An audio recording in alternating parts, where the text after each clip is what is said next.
नमस्कार दोस्तों, स्वागत है आप सभी का नेमी टेक्निकल क्लासेस में।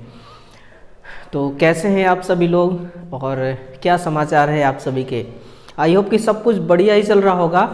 और जो आपका अभी रिसेंटली एग्ज़ाम होना है बिहार विद्युत विभाग में, तो इस एग्ज़ाम के लिए कितने ऐसे छात्र हैं जो तैयारी कर रहे हैं, एक बार कमेंट सेक्शन में ज़रूर बताइएगा।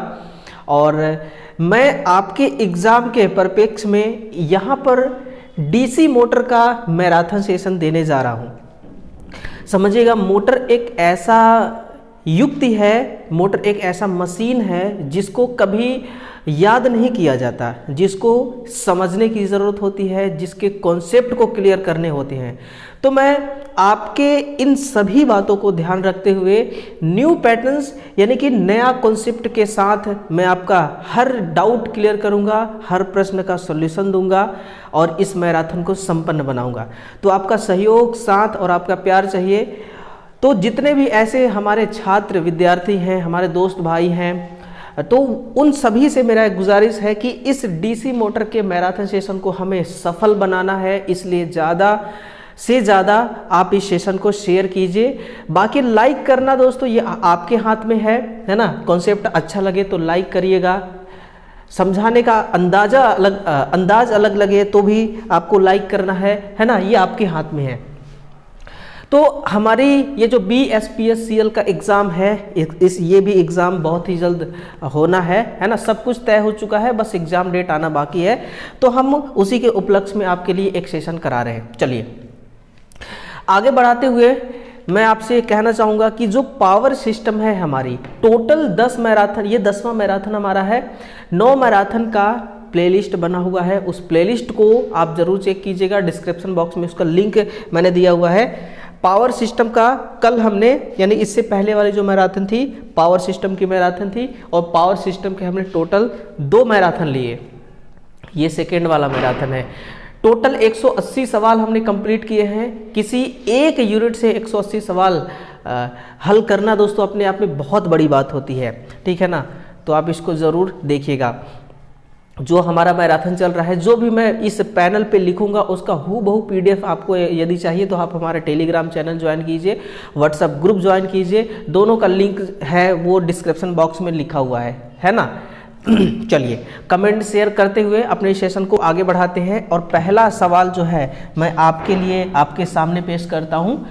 हमारा जो सवाल है मेरे भाई, ये लैंग्वेज बाई लैंग्वेज क्वेश्चन है, हिंदी और इंग्लिश दोनों फॉर्मेट में है, ठीक है ना। तो चलिए, जब तक हमारे सवाल खत्म नहीं होते, ना आपको कहीं जाना है ना मुझे कहीं जाना है, बस नोटबुक अपने हाथ में रखिएगा और कलम से क्रांति करते रहिएगा। देखिए पहला सवाल क्या कह रहा है कि इन द गिवन फिगर, है ना, ये फिगर दिया हुआ है, what type of fault is being tested for the DC motor. DC motor के बारे में आपसे बोल रहा है कि दिए गए चित्र में डीसी मोटर के लिए किस प्रकार के दोष का जो परीक्षण है वो परीक्षण किया जा रहा है, जरा एक बार बताइएगा, है ना। ये वो फिगर है, इस फिगर को आप गौर से देखिए, आपको सारी चीज़ें समझ में आ जाएंगी। देखिए सबसे पहले फिगर का डिटेल्स आप जानिए। ये हमारे है फील्ड वाइंडिंग, है ना, फील्ड वाइंडिंग के पोल्स हैं। ये 4 फील्ड वाइंडिंग है, आप देखिएगा, और चारों में वाइंडिंग लपेटी हुई है ना। चारों में वाइंडिंग जो है ये लपेटी हुई है इस प्रकार से। तो इसमें इन सभी वाइंडिंगों को कनेक्ट करने के लिए हमने क्या यूज किया है, जम्फर तार। ये बीच में आपको दिख रहा है जम्फर तार, इसको हम क्या कहते हैं, जम्फर तार। यहां पर क्या लिखा हुआ कि break this jumper connection and test each coil, यानी कि अगर आप इस कॉइल की टेस्टिंग करना चाहते हैं तो इस जम्फर तार को आपको ब्रेक करना होगा, यहां से अलग करना होगा, है ना। आपको अलग कर दीजिए। उसके बाद यहां पर देखिए एक फ्यूज लगी हुई है, फेस जा रही है 240 वोल्ट की AC, और यहाँ पर एक लैंप लगा हुआ है, ये लीड है, ठीक है ना। चलिए, और लीड का दूसरा पॉइंट यहाँ पर है, ये ग्राउंड लिखा हुआ, यहाँ पर ग्राउंड का चित्र दिया हुआ symbol. This lead is connected to frame of motor, यानी कि मोटर की बॉडी में इसको आपको कनेक्ट करना है। एक मोटर की बॉडी में कनेक्ट है, दूसरा फील्ड वाइंडिंग के एक छोर पर कनेक्ट है ना।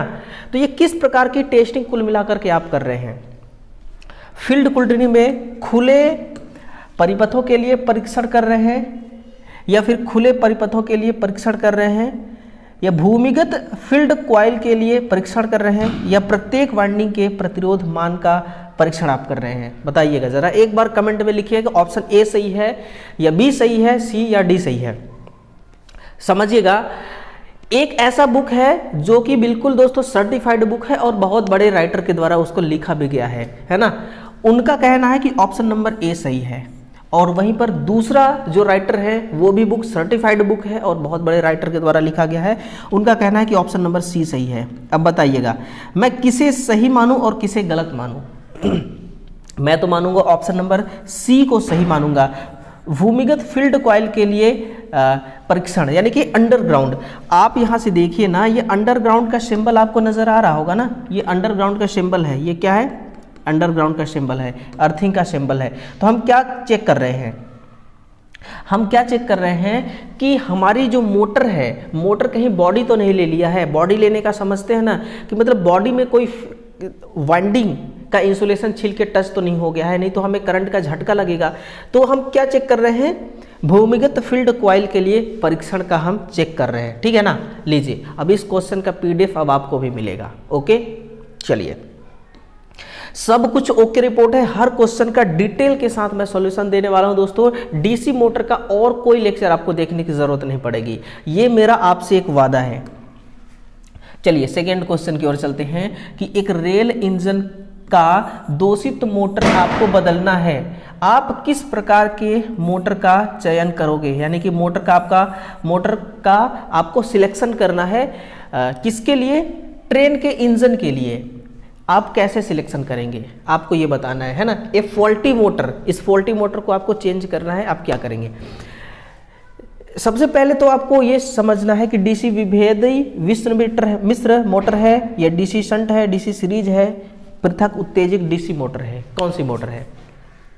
आप सभी को पता है कि डीसी सीरीज प्रकार की मोटर होती है, लेकिन क्या आपको ये भी पता है? कमेंट में लिखिएगा कि ये जो डीसी सीरीज मोटर होती है, ट्रेन के एक इंजन में कितने डीसी सीरीज मोटर लगते हैं, है ना। ये कमेंट में जरूर लिखिएगा। दूसरी बात, डीसी सीरीज मोटर हम क्यों लेते हैं? क्योंकि इसका जो टीएस है ये कैसा होता है? उच्च होता है ना, बहुत उच्च होता है। इसका जो स्टार्टिंग टॉर्क है, ये स्टार्टिंग टॉर्क है। ये क्या है? स्टार्टिंग टॉर्क है।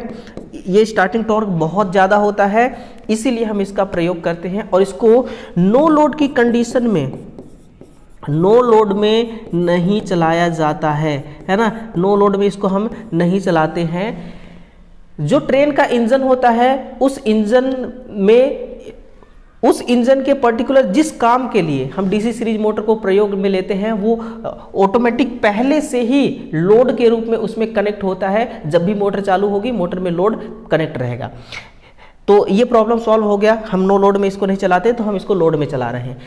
अब आप मेरे को बताइए कि जो रेल इंजन होता है, ट्रेन का इंजन होता है, उसमें कितने किलो वोल्ट का इनकमिंग होती है? बताइएगा। देखिए, जो हमारी मोटर ट्रेन की इंजन होती है, उसमें 25,000 वोल्ट होती है। कितना? 25,000 वोल्ट, जिसको हम 25 किलो वोल्ट भी कहते हैं। ये इनकमिंग के रूप में होता है। ये इनकमिंग जो है एसी सप्लाई होती है। कौन सी सप्लाई? ये एसी सप्लाई होती है। ये जाती कहाँ है और किसके माध्यम से जाती है? आपने देखा होगा ट्रेन के इंजन के ऊपर एक तार गई है, ठीक है, तार गई है। अब यहाँ से एक वायर आती है इस प्रकार से, और ये है ट्रेन का इंजन, और इस प्रकार से कनेक्ट हो जाती है। ये क्या चीज़ है? इसको हम कहते हैं पेंटाग्राफ। ये क्या है? ये तार जो है, ये पेंटाग्राफ। इसी तार में 25,000 वोल्ट जो है इनकमिंग आ रही है, और यहाँ पर लगा हुआ है ट्रांसफार्मर लगा हुआ है। ट्रांसफार्मर को इनकमिंग 25,000 वोल्ट मिल रही है। ये 25,000 वोल्ट इनकमिंग के रूप में काम कर रही है, जो कि एसी सप्लाई है। लेकिन इसी इंजन में डीसी सीरीज मोटर लगा हुआ है, तो इसको डीसी सप्लाई चाहिए। इसके लिए हमने क्या व्यवस्था बनाया है कि एक रेक्टिफायर सर्किट यूज करते हैं, है ना।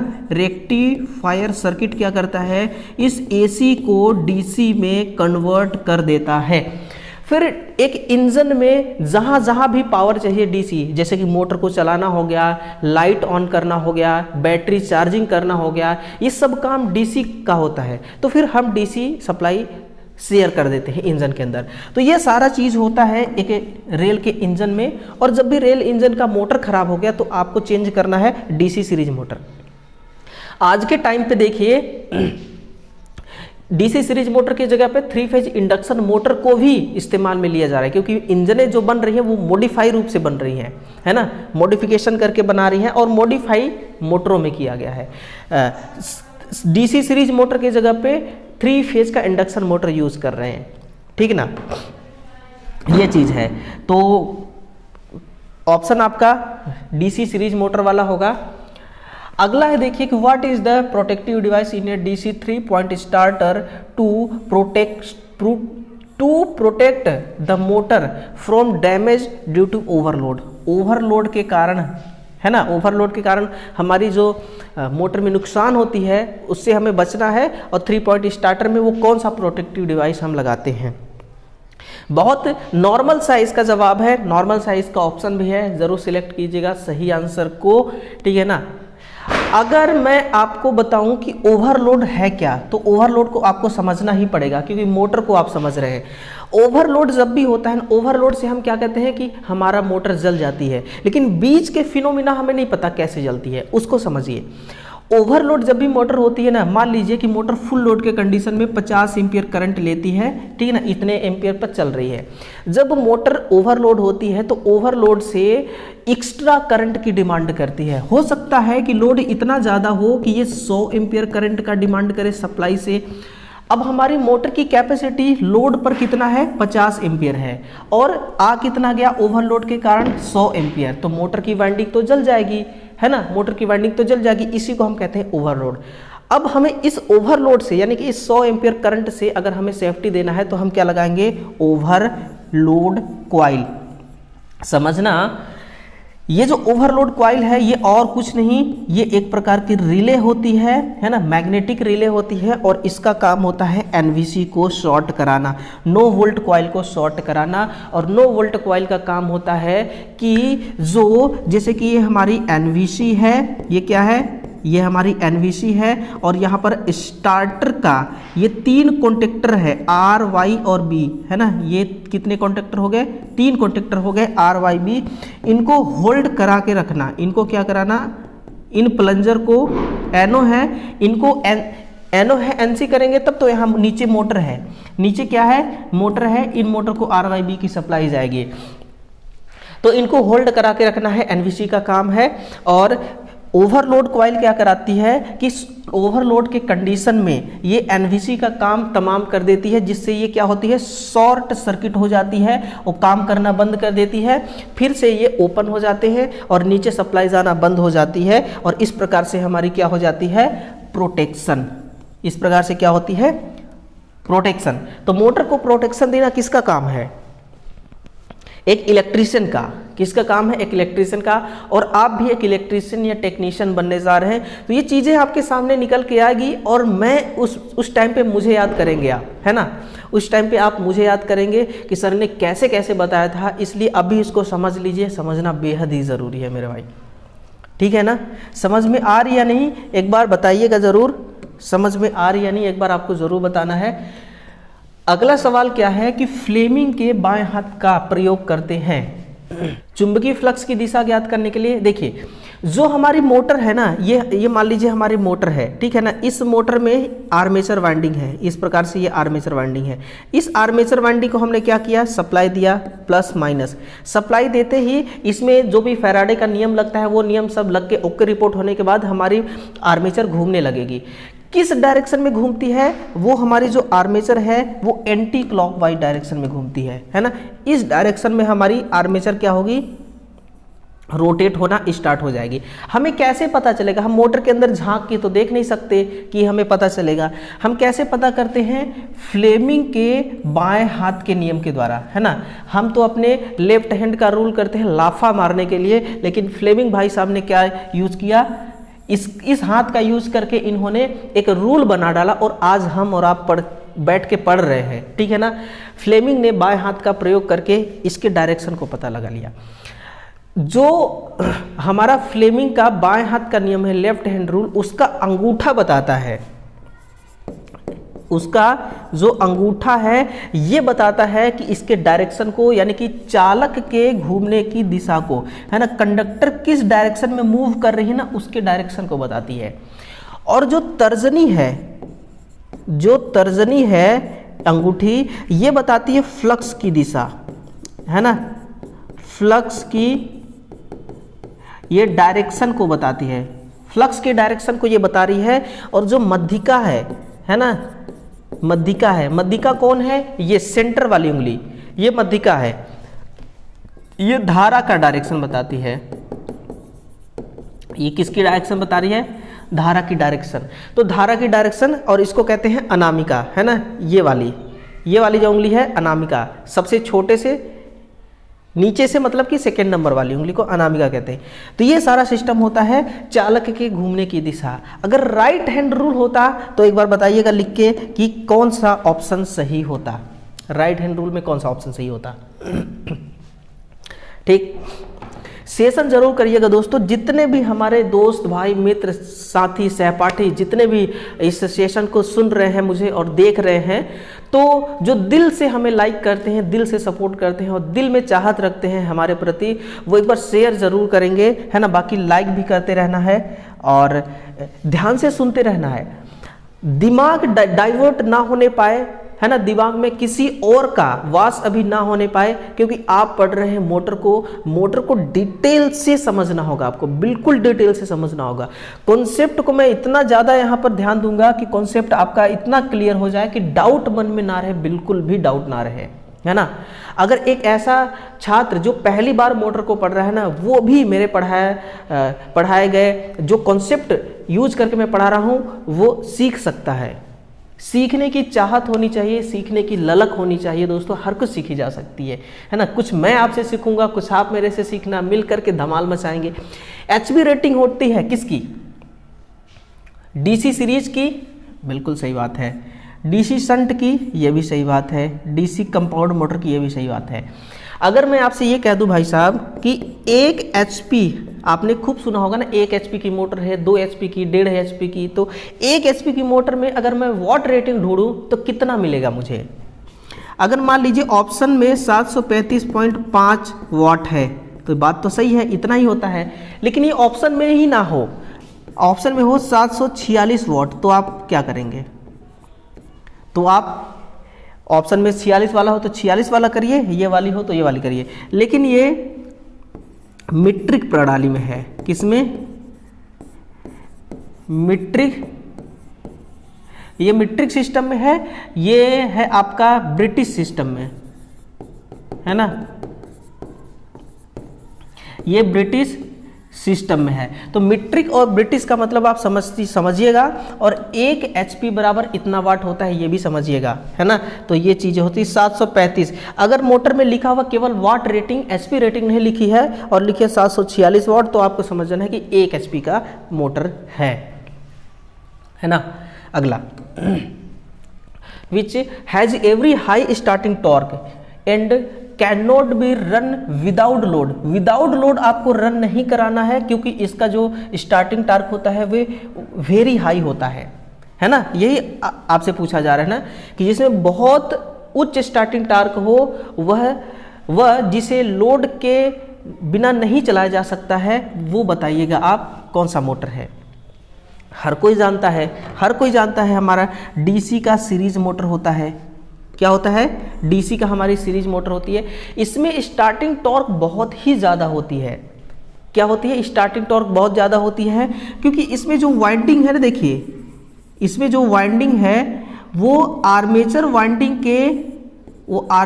के जस्ट सीरीज में होती है, और ये सप्लाई के भी सीरीज में होती है। सप्लाई के सीरीज में जो, जैसे कि स्टार्टिंग में होता क्या है कि हमारे मोटर में कोई लोड नहीं है, और नो लोड की कंडीशन में मोटर में बहुत नियत मान का करंट चलता है ना, नियत मान, या फिर आप कह लीजिए कि निम्न मान का अगर करंट चलेगा। करंट अगर कम है तो फिर इसमें किस में, इस वाइंडिंग में फ्लक्स, सीरीज फ्लक्स भी क्या होगा, कम होगा। और जब सीरीज फ्लक्स कम होगा ना मेरे भाई, तो फ्लक्स का कनेक्शन किसके साथ है, स्पीड के साथ है ना, स्पीड के साथ है। फ्लक्स यहाँ पर क्या है, बहुत कम है, ये इसके विपरीत में है स्पीड के, तो गति क्या हो जाएगी, बहुत ही ज़्यादा हो जाएगी। इसलिए हम कहते हैं डीसी सीरीज मोटर को बिना लोड के नहीं चलाया जाना चाहिए, बिना लोड के इसको बिल्कुल भी नहीं चलाया जाना चाहिए, है ना। नेक्स्ट है, अगला है क्वेश्चन नंबर 7 कि दिए गए डीसी मोटर के चित्र में किस प्रकार की त्रुटि का परीक्षण हो रहा है। पहले आप चित्र देखिएगा, ये चित्र है, ये चित्र है, ये पूरा मोटर है, ये मोटर का आर्मेचर है, ये कार्बन ब्रूस है और ये इसका वाइंडिंग है। ये देखिए इस प्रकार से ये क्या है, इसका वाइंडिंग है और यहाँ पर हमने लगा दिया एक फ्यूज और इधर से 240 वोल्ट की एसी सप्लाई दे रहे हैं, यहाँ से न्यूट्रल स्विच के द्वारा दे रहे हैं, ठीक है ना। और इस प्रकार से ये कनेक्ट हो जाती है फिर से। बताइए हम क्या कर रहे हैं, मतलब कि हम किस प्रकार के टेस्टिंग कर रहे हैं इसमें। तो हम यहाँ से टेस्टिंग कर रहे हैं, डीसी श्रेणी में खुले परिपथ के लिए परीक्षण कर रहे हैं या फिर डीसी श्रेणी मोटर के आर्मेचर में शॉर्ट सर्किट कर रहे हैं। नहीं, शॉर्ट सर्किट तो नहीं कर रहे हैं, शॉर्ट सर्किट अपन तो नहीं कर रहे हैं। डीसी शंट मोटर में खुले परिपथ शंट मोटर भी नहीं है, क्योंकि आर्मेचर के सीरीज में वाइंडिंग लगी है, यौगिक मोटर नहीं है। तो क्या हो गया, डीसी श्रेणी में खुले परिपथ, यानी कि हमारी जो वाइंडिंग है ये कहीं पर टूटी हुई तो नहीं है, जिसको हम कहते हैं कंटिन्यूटी टेस्ट करना। तो हम एक प्रकार से ये भी कह सकते हैं कि कंटिन्यूटी टेस्ट कर रहे हैं। अगर ये हमारी जो वाइंडिंग है कहीं से बीच में ब्रेक हुई होगी तो इसमें एक लैंप के द्वारा हम टेस्ट कर सकते हैं, लैंप नहीं जलेगी। अगर सर्किट कंप्लीट होगा तो लैंप हमारी जलेगी। तो हम क्या कर रहे हैं, ओपन सर्किट की जांच कर रहे हैं कि कहीं ओपन तो नहीं हो गया है। ओपन हो जाएगी तो करंट नहीं पहुंचेगी आर्मेचर तक और मोटर चलेगी नहीं। कुल मिलाकर के ये बात है ना। क्वेश्चन नंबर 8, डीसी मोटर को स्टार्ट करने पर आप देखते हैं कि वह झटके के साथ चालू होता है ना। किसके साथ वो चालू होता है, वो झटके के साथ, यानी कि एक जर्क मारता है, ठीक है। इस प्रभाव का दोष क्या हो सकता है, कई बार जर्क मारता है मोटर, उसके बहुत सारे रीजन भी हो सकते हैं, लेकिन इस ऑप्शन में से कौन सा रीजन है, लाइन वोल्टेज बहुत अधिक है। हाँ, लाइन वोल्टेज बहुत अधिक है, लाइन वोल्टेज अधिक होने से ऐसा आता है केस, है ना, ऐसा केस आता है, लाइन वोल्टेज बहुत अधिक है, बात सही है। फील्ड वाइंडिंग में लघु पथित है, फील्ड वाइंडिंग में लघु पतित है, शॉर्ट सर्किट होने से ऐसा कुछ नहीं होगा। स्टार्टर का कॉन्टेक्ट टर्मिनल पिटेड है, यानी कि खराब है, तो भी ऐसा होता है। कॉन्टेक्ट टर्मिनल खराब है तो भी ऐसा होता है ना। तो ऑप्शन ए और देखिए ऑप्शन सी दोनों सही है, ऑप्शन ए और ऑप्शन सी दोनों सही है, समझ रहे हैं। और इसके अलावा भी बहुत सारी चीजें होती हैं मोटर में जर्क मारने का। कई बार ऐसा होता है, इतना ज़्यादा जर्क होता है, अगर मोटर में बहुत ज़्यादा लोड कनेक्ट है और मोटर को आप स्टार्ट कर रहे हैं तो उस टाइम पर जो इतना ज़्यादा जर्क आता है ना, उस जर्क की वजह से फाउंडेशन खराब हो जाती है, फाउंडेशन के नट बोल्ट लूज हो जाते हैं, कई बार ऐसा भी होता है। देखिए मोटर में जब आप काम करने लगेंगे ना तो बहुत सारे केसेस आपको आएंगे, बहुत तरह तरह के प्रॉब्लम्स आएंगे आपको उस मोटर के प्रति, है ना। कभी क्या खराब हो जाएगा, कभी ऐसा लगेगा कि हमने तो सोचा भी नहीं था कि मोटर में इस प्रकार की भी खराबी आ सकती है, लेकिन आती है और आपको सही भी करना होगा, है ना। इसलिए आपको यहाँ पर सीखना होगा। क्वेश्चन 9 है कि which fault of the DC motor so in the figure is being investigated. Investigate करिए इसमें क्या हो रहा है, ये तो सेम ही है ना। ऑप्शन नंबर सी सही था हमारा, यही सही होगा, शायद रिपीट हो गया है सवाल, ठीक है ना, बट कोई ना। नेक्स्ट देखिए, यदि किसी डीसी मोटर के सप्लाई टर्मिनल को परस्पर में बदल दिया जाए तो क्या होगा, बताइए। सप्लाई वोल्टेज को बदल दिया जाए तो क्या होगा। मोटर की घूर्णन दिशा वही रहेगी। जब आप किसी मोटर को सप्लाई देते हैं डीसी मोटर को, तो आर्मेचर में जाती है, आर्मेचर वाइंडिंग में जाती है उसकी सप्लाई, और फील्ड वाइंडिंग में जाती है, ठीक ना। अगर डीसी मोटर है तो क्या होगा कि दोनों में से या तो आर्मेचर वाइंडिंग के टर्मिनल को चेंज करिए या फिर फील्ड वाइंडिंग के टर्मिनल को चेंज करिए, है ना। दोनों को एक साथ नहीं करना है, तभी मोटर का डायरेक्शन चेंज होगा। लेकिन यहाँ पर ना फील्ड की बात कर रहा है ना आर्मेचर की बात कर रहा है, यहाँ पर सप्लाई टर्मिनल की बात कर रहा है। तो सप्लाई टर्मिनल के चेंज करने से ऐसा कुछ भी नहीं होगा, मोटर का जो डायरेक्शन है वही रहेगा। The direction of rotation of the motor will remain the same direction में मोटर क्या करने लगेगी, घूमेगी। मोटर को कुछ भी प्रभाव नहीं पड़ेगा, मोटर को कोई प्रभाव नहीं पड़ेगा। आप सप्लाई टर्मिनल को चेंज कर दीजिए। हाँ, सप्लाई वोल्टेज बोला होता तो एक अलग बात है ना। और सप्लाई टर्मिनल चेंज करने से एसी मोटर में होता है ऐसा, डीसी में नहीं होता, ठीक है ना। ये बात, जैसे हम डीसी मोटर को ख़त्म करेंगे, हम डीसी जनरेटर पे हावी होंगे, उसके बाद हमारा सिंगल फेज एसी मोटर, फिर 3 फेज एसी मोटर, अल्टरनेटर और फिर सिंक्रोनस मोटर। ट्रांसफार्मर तो कंप्लीट हो चुका है, तो ये सारे मोटर हैं, इनको हमें कंप्लीट करना है, ठीक है ना। What is the main function of the starter use with DC motor, बताइए भाई। एक डीसी मोटर है आपके पास, उसके साथ प्रयुक्त स्टार्टर, जो स्टार्टर आप यूज कर रहे हैं, इस स्टार्टर का फंक्शन आपको बताना है, क्या काम होता है स्टार्टर का। विरोधी विद्युत वाहक बल को घटाता है, ऐसा काम तो करता नहीं है स्टार्टर। आर्मेचर प्रतिरोध को घटाता है, आर्मेचर प्रतिरोध तो वैसे भी घटा हुआ होता है ना। आर्मेचर का रेजिस्टेंस जो आरए होता है ये 0.5 ओम के करीब होता है, ठीक है। तो ये पहले से घटा हुआ, इसको क्या घटाएंगे, ये गलत हो गया। स्टार्टिंग करंट को सीमित करना, बिल्कुल। फील्ड सर्किट के प्रतिरोध को बढ़ाना, स्टार्टिंग करंट को सीमित करना है ना, यानी कि लिमिटिंग द स्टार्टिंग करंट। देखिए, जो मोटरें होती हैं ना, क्या करती हैं, स्टार्टिंग में जब स्टार्ट होती हैं तो ये जो करंट लेती है ना, लोड जब फुल लोड में चलेंगी उसका 5 से 7 गुना लेंगे। मान लीजिए अगर 50 एम्पियर का करंट फुल लोड के टाइम पे आपकी डीसी मोटर ले रही है, एग्जांपल समझिएगा, ये क्या है आपके लिए एग्जांपल है। 50 एम्पियर का करंट फुल लोड के टाइम पे ले रही है, तो 50 एम्पियर का 7 गुना देखिए ना, 7 × 35, 350 एम्पियर। मोटर की क्षमता कितना है सहने की फुल लोड पर, 50 एम्पियर, और मिला कितना, 350 एम्पियर। जब हम स्टार्टर नहीं लगाएंगे तब तो 350 एम्पियर में तो मोटर की वाइंडिंग निपट जाएगी, क्या होगी, निपट जाएगी। इसीलिए हमें इस करंट को, इस स्टार्टिंग करंट को हमें क्या करना है, लिमिट करना है। इसलिए हम लगाते हैं स्टार्टर, इसलिए हम क्या लगाते हैं, स्टार्टर लगाते हैं। स्टार्टर लगाने का मेन हमारा यही फंक्शन होता है, स्टार्टर का काम यही होता है ना। और अगर छोटी मोटर है तो हम बिना स्टार्टर का ही चला देते हैं, कोई इशू नहीं होता। लेकिन जहाँ तक संभव हो बड़े मोटर को स्टार्टर से ही स्टार्ट किया जाता है, बिना स्टार्टर का कब खराब हो जाए उसका कोई गारंटी नहीं है, कोई गारंटी नहीं है। ओके, ठीक है सर, ओके रिपोर्ट है। सवाल नंबर 12, किसी डीसी कंपाउंड मोटर की विशेषताओं में बिना किसी परिवर्तन के उसकी घूर्णन दिशा परिवर्तित करने के लिए आपको क्या करना है। यानी कि एक कंपाउंड मोटर है, यौगिक मोटर है, इसके कैरेक्टरिस्टिक को बिना किसी चेंजेस के घूर्णन दिशा यानी कि उसके डायरेक्शन को चेंज करना है। मतलब कि आपके पास एक टास्क आ गया, बताइए अब क्या करेंगे आप, क्या करेंगे आप। हो सकता है ये इंटरव्यू लाइक मस्त सवाल है, 1 नंबर का सवाल है। इंटरव्यू में ये पूछा जा सकता है कि बिना किसी परिवर्तन के आप मोटर की घूर्णन दिशा कैसे परिवर्तित कर सकते हैं।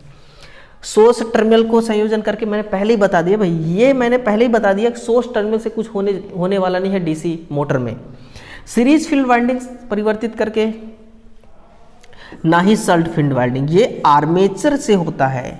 ये आर्मेचर वाइंडिंग के संयोजन को परिवर्तित करेंगे ना तो धारा प्रवाह की डायरेक्शन चेंज हो जाएगी। किसकी, धारा प्रवाह की डायरेक्शन, है ना, धारा प्रवाह की डायरेक्शन क्या हो जाएगी, चेंज हो जाएगी। और डायरेक्शन चेंज होने से ये सारा काम आपका हो जाएगा। और दूसरा जो होता है ये होती है आपकी प्लगिंग, है ना, प्लगिंग सिस्टम या फिर प्लगिंग मेथड। प्लगिंग मेथड के द्वारा भी आप कर सकते हैं ये काम। प्लगिंग मेथड के द्वारा आप इसकी घूर्णन दिशा को परिवर्तित कर सकते हैं बिना किसी परिवर्तन के। ठीक है, तो ये आपका सही होगा, option number D is correct answer. अगला सवाल है कि यदि कोई डीसी शंट मोटर लोड रहित अवस्था में कार्यरत है, बताइए एक डीसी शंट मोटर है, बिना किसी लोड के वो काम कर रहा है। कौन सी मोटर है?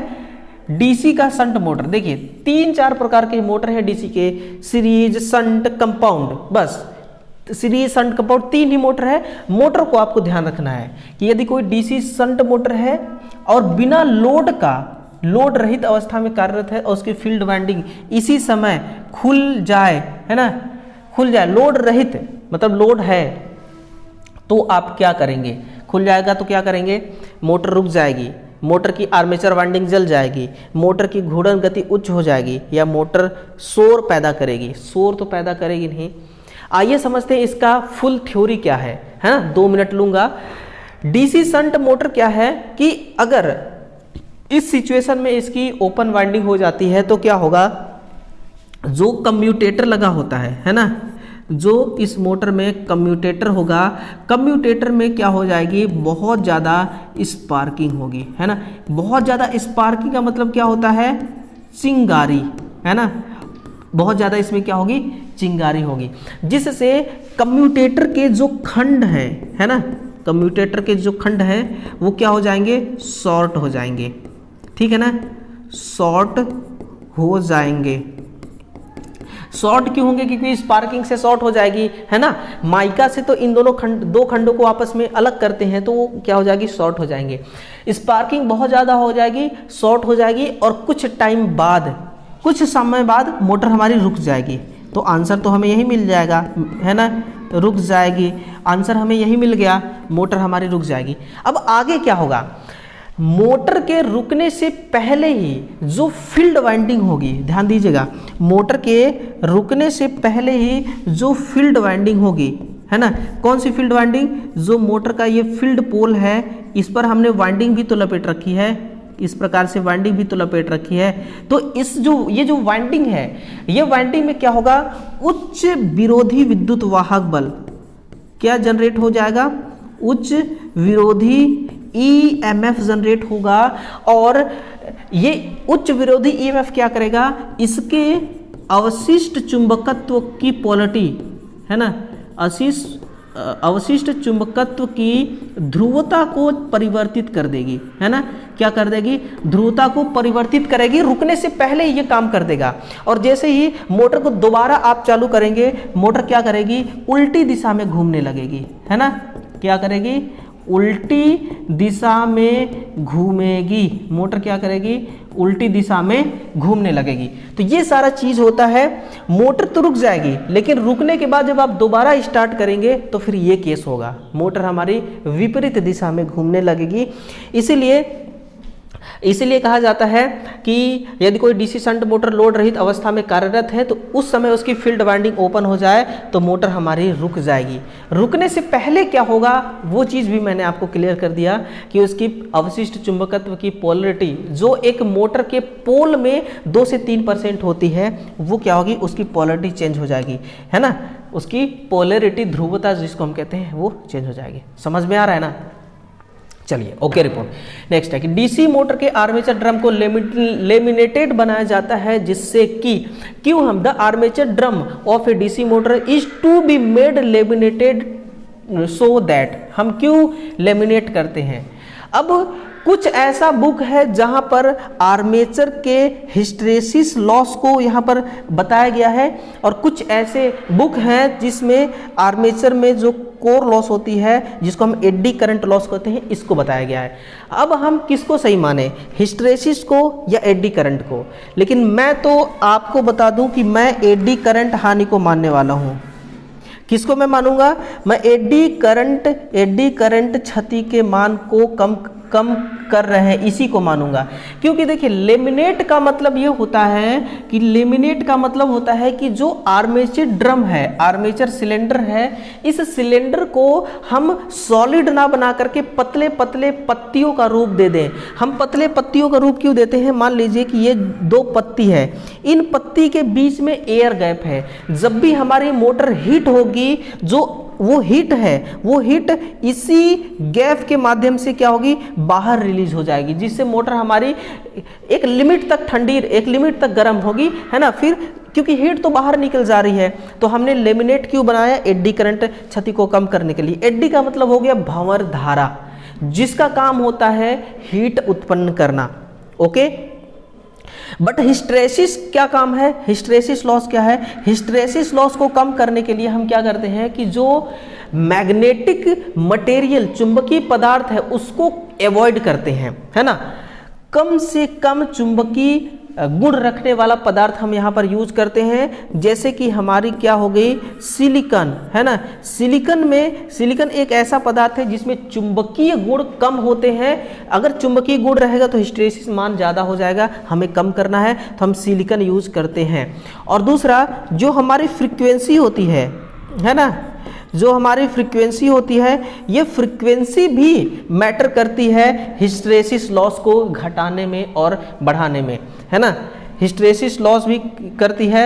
इसीलिए देखिए हिस्टैरिसीस लॉस जो है ना डीसी मोटर में कम होते हैं, क्योंकि डीसी मोटर में तो आपने देखा होगा कि फ्रीक्वेंसी बहुत कम होता है, हम इकाई मानते हैं, कई बार जीरो कहते हैं, है ना, जीरो ही समझिए, तो ऐसा होता है, ठीक है ना। चलिए अब देखिए नेक्स्ट जो सवाल है वो है क्वेश्चन नंबर 15।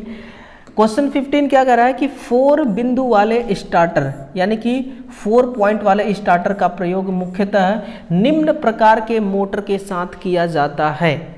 सामान्य से कम घूर्णन गति नियंत्रण युक्त कंपाउंड मोटर में, समझिएगा, कंपाउंड मोटर में, या फिर सामान्य से अधिक सीरीज मोटर में, या सामान्य से अधिक घूर्णन करने के लिए ये भी कंपाउंड मोटर है, और सामान्य से कम घूर्णन के लिए, देखिए सामान्य से कम तो नहीं हो सकता, सामान्य से अधिक, लेकिन यहाँ पर कंपाउंड मोटर है ना, कंपाउंड मोटर।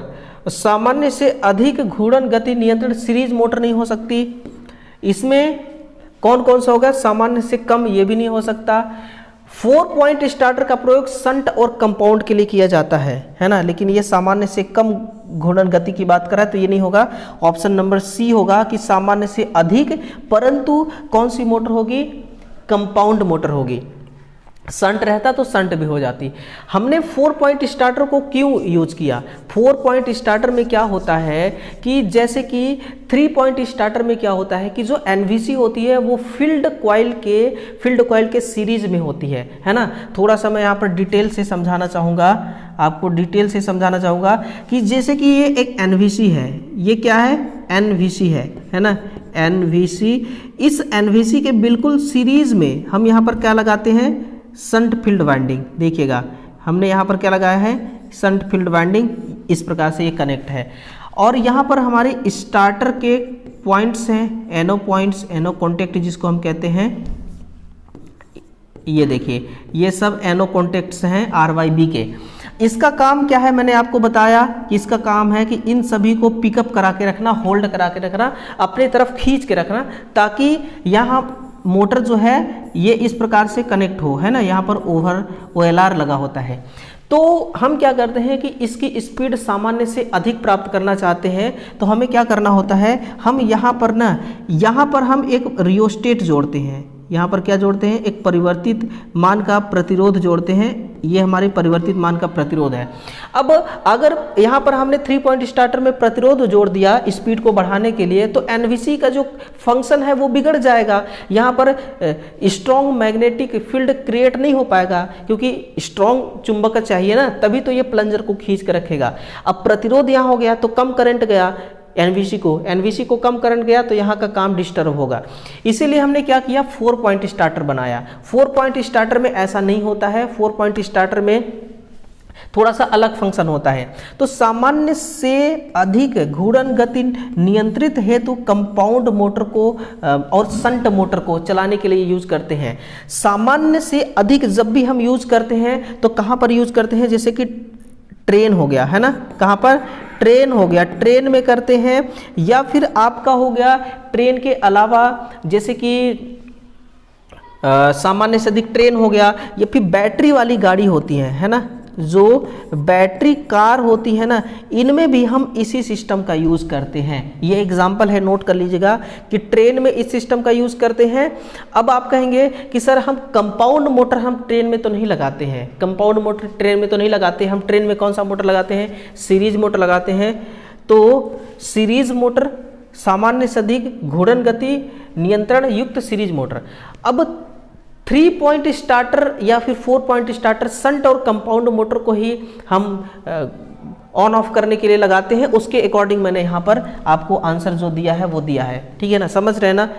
यही चीज़ मैंने सोच करके ऑप्शन यहाँ पर टिक लगाया है। ओके, सवाल नंबर 16, किसी डीसी मोटर के घूर्णन गति का नियंत्रण करने की विधि क्या है। अगर डीसी मोटर के घूर्णन को अगर नियंत्रित करना है, नियंत्रण का मतलब आप क्या समझते हैं, कंट्रोल करना, मतलब कि जैसे कि अगर गति की बात हो रही है तो गति को ज़्यादा करना और गति को कम करना, ये दोनों फंक्शन कंट्रोलिंग में आते हैं, है ना। सिर्फ बढ़ाना ही कंट्रोलिंग नहीं कहलाता, कम करना भी, एडजस्टमेंट कम करना, ज़्यादा है तो कम करो, कम है तो ज़्यादा करो, कम है तो फिक्स मान तक करो, ये कंट्रोलिंग का नियम होता है। सोर्स वोल्टेज को नियंत्रित करना, बिल्कुल सही बात है। ऐसा किस में होता है, ऐसा सीरीज मोटर में होती है ना। ऐसा किस मोटर में, ये आपके सीरीज मोटर के अंदर होती है वोल्टेज सोर्स को नियंत्रित करना। प्रति पोल फ्लक्स को नियंत्रित करना, ये किस लिए करते हैं, हम करते हैं सामान्य से उच्च गति प्राप्त करने के लिए, है ना। सामान्य से उच्च गति प्राप्त करने हेतु हम इसका यूज करते हैं। आर्मेचर सर्किट का प्रतिरोध नियंत्रण करना, आर्मेचर सर्किट का प्रतिरोध नियंत्रण करना, ये सामान्य से कम, है ना। ये किस में होता है, ये शंट मोटर की कंट्रोलिंग विधि है और इसमें क्या होती है, सामान्य से कम गति प्राप्त करने हेतु, है ना, सामान्य से कम गति प्राप्त करने हेतु हम करते हैं। तो ये सारे ऑप्शन बिल्कुल सही हैं, उपरोक्त तीनों विधियां प्रयुक्त की जाती हैं, है ना। All the 3 method mentioned above can be used, इन तीनों मेथड का हम क्या कर लेते हैं, यूज कर लेते हैं। ओके, ठीक है, ये तीनों विधियां हैं, तीनों विधियों का इस्तेमाल हम करते हैं, ठीक है ना। चलिए अगला है हमारा कि in a DC series motor the speed can be controlled by using field diverter resistance the speed variable. Speed variable की बात कर रहा है कि डीसी सीरीज मोटर में, है ना। ये कौन सी मोटर है, डीसी की सीरीज मोटर है। इसमें फील्ड डाइवर्टर प्रतिरोध प्रयोग करके गति नियंत्रण की जा सकती है या गति परिवर्तन होता है सामान्य से कम। डीसी मोटर है, सीरीज मोटर है, फील्ड डाइवर्टर की बात कर रहा है, यानी कि सामान्य से अधिक गति प्राप्त करने की यहाँ पर बात हो रही है ना। सामान्य से अधिक गति प्राप्त करने की यहाँ पर बात हो रही है। जब भी बात फील्ड की आए तो सामान्य से अधिक होता है, जब भी बात फील्ड किया है सामान्य से अधिक होता है, क्योंकि फील्ड डाइवर्टर का मतलब कि फील्ड वाइंडिंग के सीरीज में आपने क्या लगा दिया, रेजिस्टेंस लगा दिया। रेजिस्टेंस जो है ना, ये समानुपाती होता है किसके, ये करंट के समानुपाती होता है। रेजिस्टेंस अगर मान लीजिए कि ज़्यादा हो गया, है ना, आर का मान अगर ज़्यादा हो गया, आर ज़्यादा हो गया तो ये क्या होगा, ये कम हो जाता है ना। व्युत्क्रमानुपाती होता है, ये व्युत्क्रमानुपाती है। और आई जो है, ये आई कम होने का मतलब क्या है कि जो आपका फील्ड है ना, जो फील्ड फ्लक्स है, इस फील्ड फ्लक्स का कम हो जाना, और जो डीसी मोटर में फंक्शन होता है ये फ्लक्स के जस्ट व्युत्क्रमानुपाती होता है। स्पीड फ्लक्स कम हुआ तो फिर आपका स्पीड में परिवर्तन होगा, स्पीड ज़्यादा हो जाएगी, इसीलिए फील्ड डाइवर्टर की बात कर रहा है। तो सामान्य से अधिक गति प्राप्त करने की यहाँ पर बात हो रही है। ट्रेनों में आपने देखा होगा ना कि ट्रेन कई बार क्या होती है, अचानक से स्पीड बढ़ाती हैं। तो अचानक से स्पीड कैसे बढ़ाते हैं, जब इसी विधि का यूज करते हैं और स्पीड को बढ़ाते हैं, है ना। जो एक्सप्रेस होते हैं, सुपर फास्ट एक्सप्रेस, उनकी स्पीड बहुत ज़्यादा होती है, वो बहुत ज़्यादा स्पीड प्राप्त करने के लिए इस विधि का यूज करते हैं। ओके रिपोर्ट, सब कुछ ठीक है। सवाल है 18 कि किसी डीसी मोटर में प्रारंभ विरोधी विद्युत वाहक बल, जिसको हम कहते हैं बैक ईएमएफ, ये बराबर होता है आरोपित विद्युत वाहक बल के बराबर, या जीरो के बराबर या आरोपित विद्युत वाहक से कम या फिर अधिकतम के बराबर। डीसी मोटर में प्रारंभ में विरोधी विद्युत वाहक बल। आप एक कॉन्सेप्ट याद रखना कि जब भी डीसी मोटर हो या कोई सा भी मोटर हो, प्रारंभ में मोटर की स्पीड क्या होती है? स्पीड क्या होती है? 0 आरपीएम, 0 आरपीएम होती है, 0 आरपीएम, कोई गति नहीं होता। और जो फ्लक्स होता है ये 0 वेबर का यहाँ पर फ्लक्स भी होता है। गति जो होती, सॉरी, बैक ईएमएफ जो होती है ये एन के समानुपाती होती है और बैक ईएमएफ ये फ्लक्स के भी समानुपाती होती है। ये दोनों चीज़ें आपको याद रखने वाली हैं कि बैक ईएमएफ गति क्या है? 0 है ना, तो बैक ईएमएफ क्या हो जाएगी? हमारी 0 हो जाएगी, है ना। और शुरू में गति 0 है तो फिर यहाँ पर मोटर भी काम नहीं करेगी, मोटर में करंट नहीं चलेगा तो फ्लक्स भी 0 होगी, फ्लक्स 0 हो जाएगी तो ये भी काम होगा। अच्छा, इस बैक ईएमएफ से रिलेटेड बहुत सारे तथ्य और भी हैं जो आपको जानना बहुत ही ज़रूरी है। वो मैं आपको बताना चाहूँगा कि जो आपका बैक ईएमएफ है, समझिएगा, ये जो बैक ईएमएफ है, बैक ईएमएफ का पहला पॉइंट आपको ये समझना होगा कि बैक ईएमएफ और सप्लाई वोल्टेज, है ना, और सप्लाई वोल्टेज, इनकी, इन दोनों की जो पोलैरिटी है वो कैसी होती है? विपरीत, है ना, वो कैसी होती है? विपरीत, पहला पॉइंट। दूसरा पॉइंट ये है कि बैक ईएमएफ प्रारंभ में 0 होता है, ये मैंने आपको लिखा दिया। बैक ईएमएफ जो होता है ये सप्लाई वोल्टेज से हमेशा क्या होती है? हमेशा ये कम होती है ना। टर्मिनल वोल्टेज या सप्लाई वोल्टेज कहिए, ये हमेशा इससे कम होती है। लेकिन इन द केस अगर बैक ईएमएफ जो है ये कैसा हो गया? ये टर्मिनल वोल्टेज के बराबर हो गया तो क्या होगी? मोटर रुक जाएगी। क्या होगी? मोटर हमारी कैसे रुकेगी? क्योंकि आर्मेचर करंट जो होती है ये कैसी होती है? ये terminal voltage minus back EMF, इन दोनों का अंतर होता है। आर्मेचर करंट, अगर इसमें कोई अंतर नहीं तो ये क्या हो जाएगी? 0 वोल्ट, यानी कि आर्मेचर करंट बराबर क्या हो जाएगी? 0 एम्पियर करंट। और आर्मेचर 0 एम्पियर अगर हो गया तो फिर आर्मेचर में कोई करंट ही फ्लो नहीं होगी। जब कोई करंट नहीं फ्लो होगी तो मोटर क्या होगी? हमारी रुक जाएगी। मोटर क्या हो जाएगी? मोटर रुक जाएगी, है ना। तो ये केस होता है। और जो बैक ईएमएफ होती है ये सप्लाई वोल्टेज के, बैक ईएमएफ जो होती है ये सप्लाई वोल्टेज का आधा होता है ना। यानी कि ये हमेशा आधा होगा या फिर कम होगा, है ना। टर्मिनल वोल्टेज से, सप्लाई वोल्टेज से कम होगा या फिर आधा होगा। और जब बराबर हो जाएगा तो क्या होगा? मोटर हमारी रुक जाएगी, है ना। यही कुछ तथ्य हैं। इसके अलग अलग सवाल बनते हैं। ध्रुवता पर अलग सवाल बनता है, ये टर्मिनल वोल्टेज से कम होता है या ज़्यादा होता है, अलग सवाल बनता है। अगर बैक ईएमएफ बराबर हो जाए तो अलग सवाल बनता है।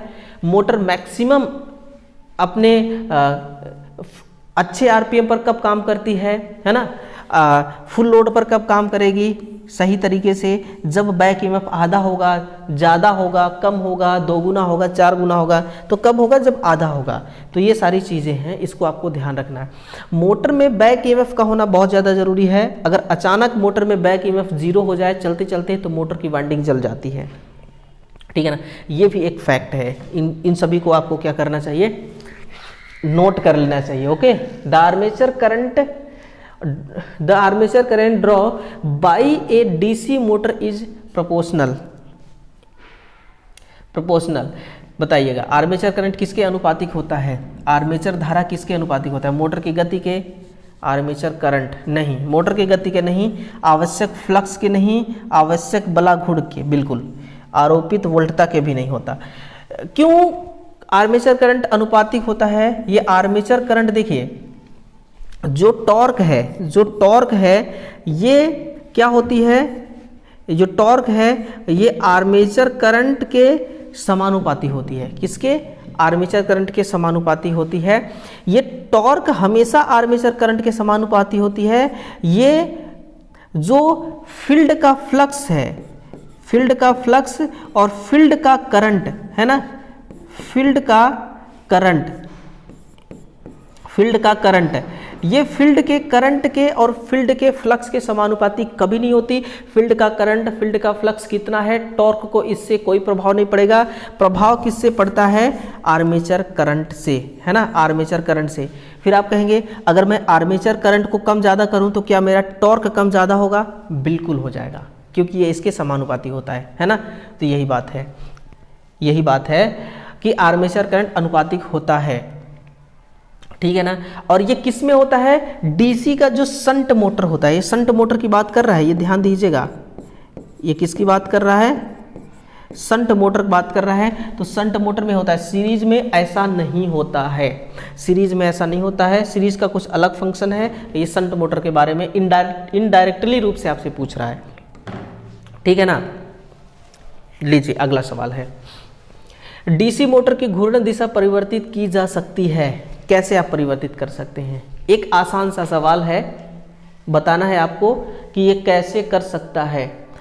आर्मेचर तथा क्षेत्र संयोजन को अंतर विनिमय करके, यानी कि इंटरचेंज करके, या आपूर्ति संयोजन को विपरीत करके, या आर्मेचर तथा फील्ड संयोजन को विपरीत करके, बिल्कुल ये होगा आपका सही आंसर, आर्मेचर या फिर फील्ड। जब मोटर को सप्लाई जाती है तो या तो वो आर्मेचर में जाएगी या फील्ड वाइंडिंग में जाएगी, है ना।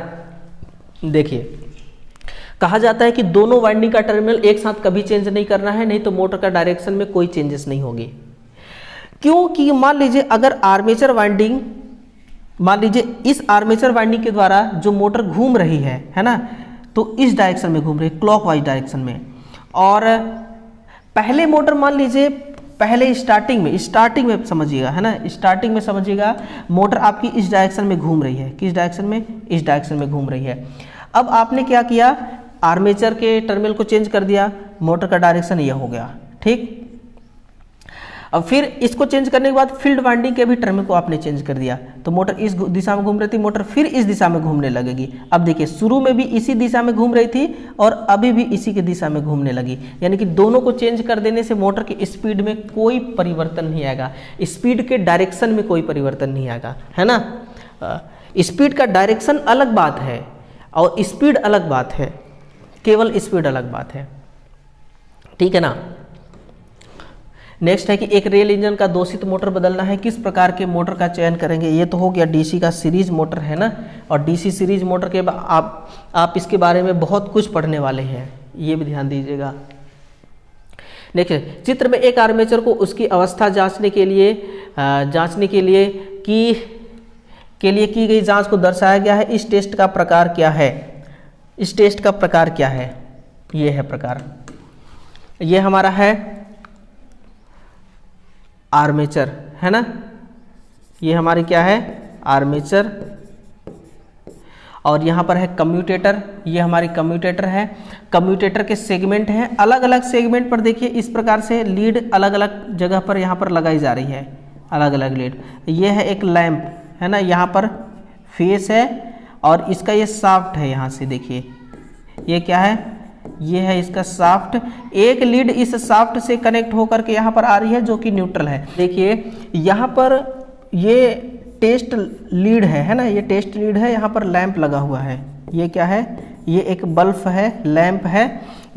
और इसमें जो टेस्टिंग की जा रही है वो टेस्टिंग की जा रही है कि भूपतित दिक् परिवर्तक के लिए ग्राउलर टेस्ट, यानी कि ये जो हमारी आर्मेचर है, सॉरी ये जो हमारा कम्यूटेटर है, ये कम्यूटेटर का जो सेगमेंट है वो इसको अलग अलग किया गया है, यानी कि कम्यूटेटर वाइंडिंग जो है ये शाफ्ट पर टच तो नहीं हो गया है ना। अगर शाफ्ट पर टच हुआ होगा तो ये लैंप क्या करेगी?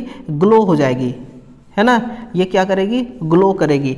तो लैंप को इसीलिए इसी पर्पज से यहाँ पर लगाया गया है कि लैंप से ये डिसाइड होगा कि भाई इसमें जो कम्यूटेटर के सेगमेंट है आपस में शॉर्ट हो गए हैं या फिर नहीं हुए हैं।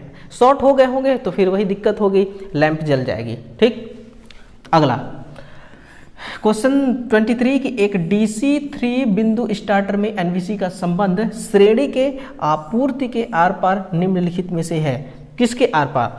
जैसा कि ये हमारी है एनवीसी, समझिएगा 9 वोल्ट क्वाइल, और जस्ट यहीं पर हमारी स्टार्टर के कॉन्टेक्ट हैं तीनों, आर फेस के, वाई फेस के और बी फेस के, है ना। इस प्रकार से अभी एनो है, खुला हुआ है, यहाँ पर मोटर है ना, डीसी मोटर है और फिर ये इसको हमें होल्ड कराना है। इस प्रकार से हमें क्या करना है, होल्ड, यानी कि ये खींच के रखेगी जिससे सप्लाई मोटर तक आ जाए। तो ये बोल रहा है कि ये किसके सीरीज में लगी होती है, तो ये जो है ना, ये फील्ड वाइंडिंग होती है। कौन सी वाइंडिंग होती है, ये हमारी फील्ड वाइंडिंग होती है।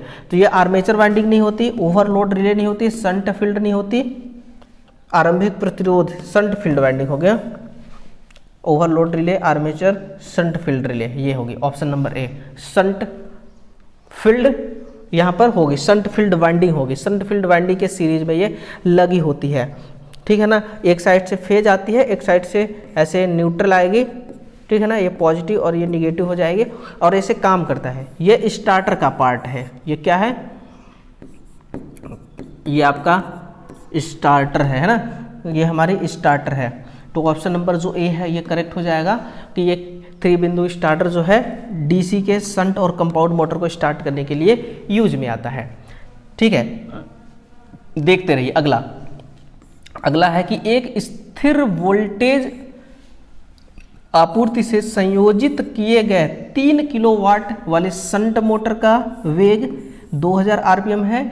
इस वेग को 2500 आरपीएम तक परिवर्तित करना है, यानी कि स्पीड को बढ़ाना है ना। तो किस नियंत्रक विधि का यूज करेंगे, वोल्टेज को एक स्टार्टर में परिवर्तित करके। वोल्टेज को कैसे स्टार्टर में परिवर्तित करेंगे, बैक ईएमएफ को एक प्रतिरोध से बढ़ा करके, यानी कि प्रतिरोध लगा करके बैक ईएमएफ के मान को बढ़ा दें तो ऐसा हो जाएगा, स्पीड बढ़ जाएगी, नहीं। फील्ड करंट को एक फील्ड रियोस्टेट में परिवर्तित करके, ये आर्मेचर धारा को एक शंट प्रतिरोध में, नहीं यार, हमें स्पीड बढ़ाना है तो फील्ड करंट को एक फील्ड रियोस्टेट में परिवर्तित करेंगे, है ना।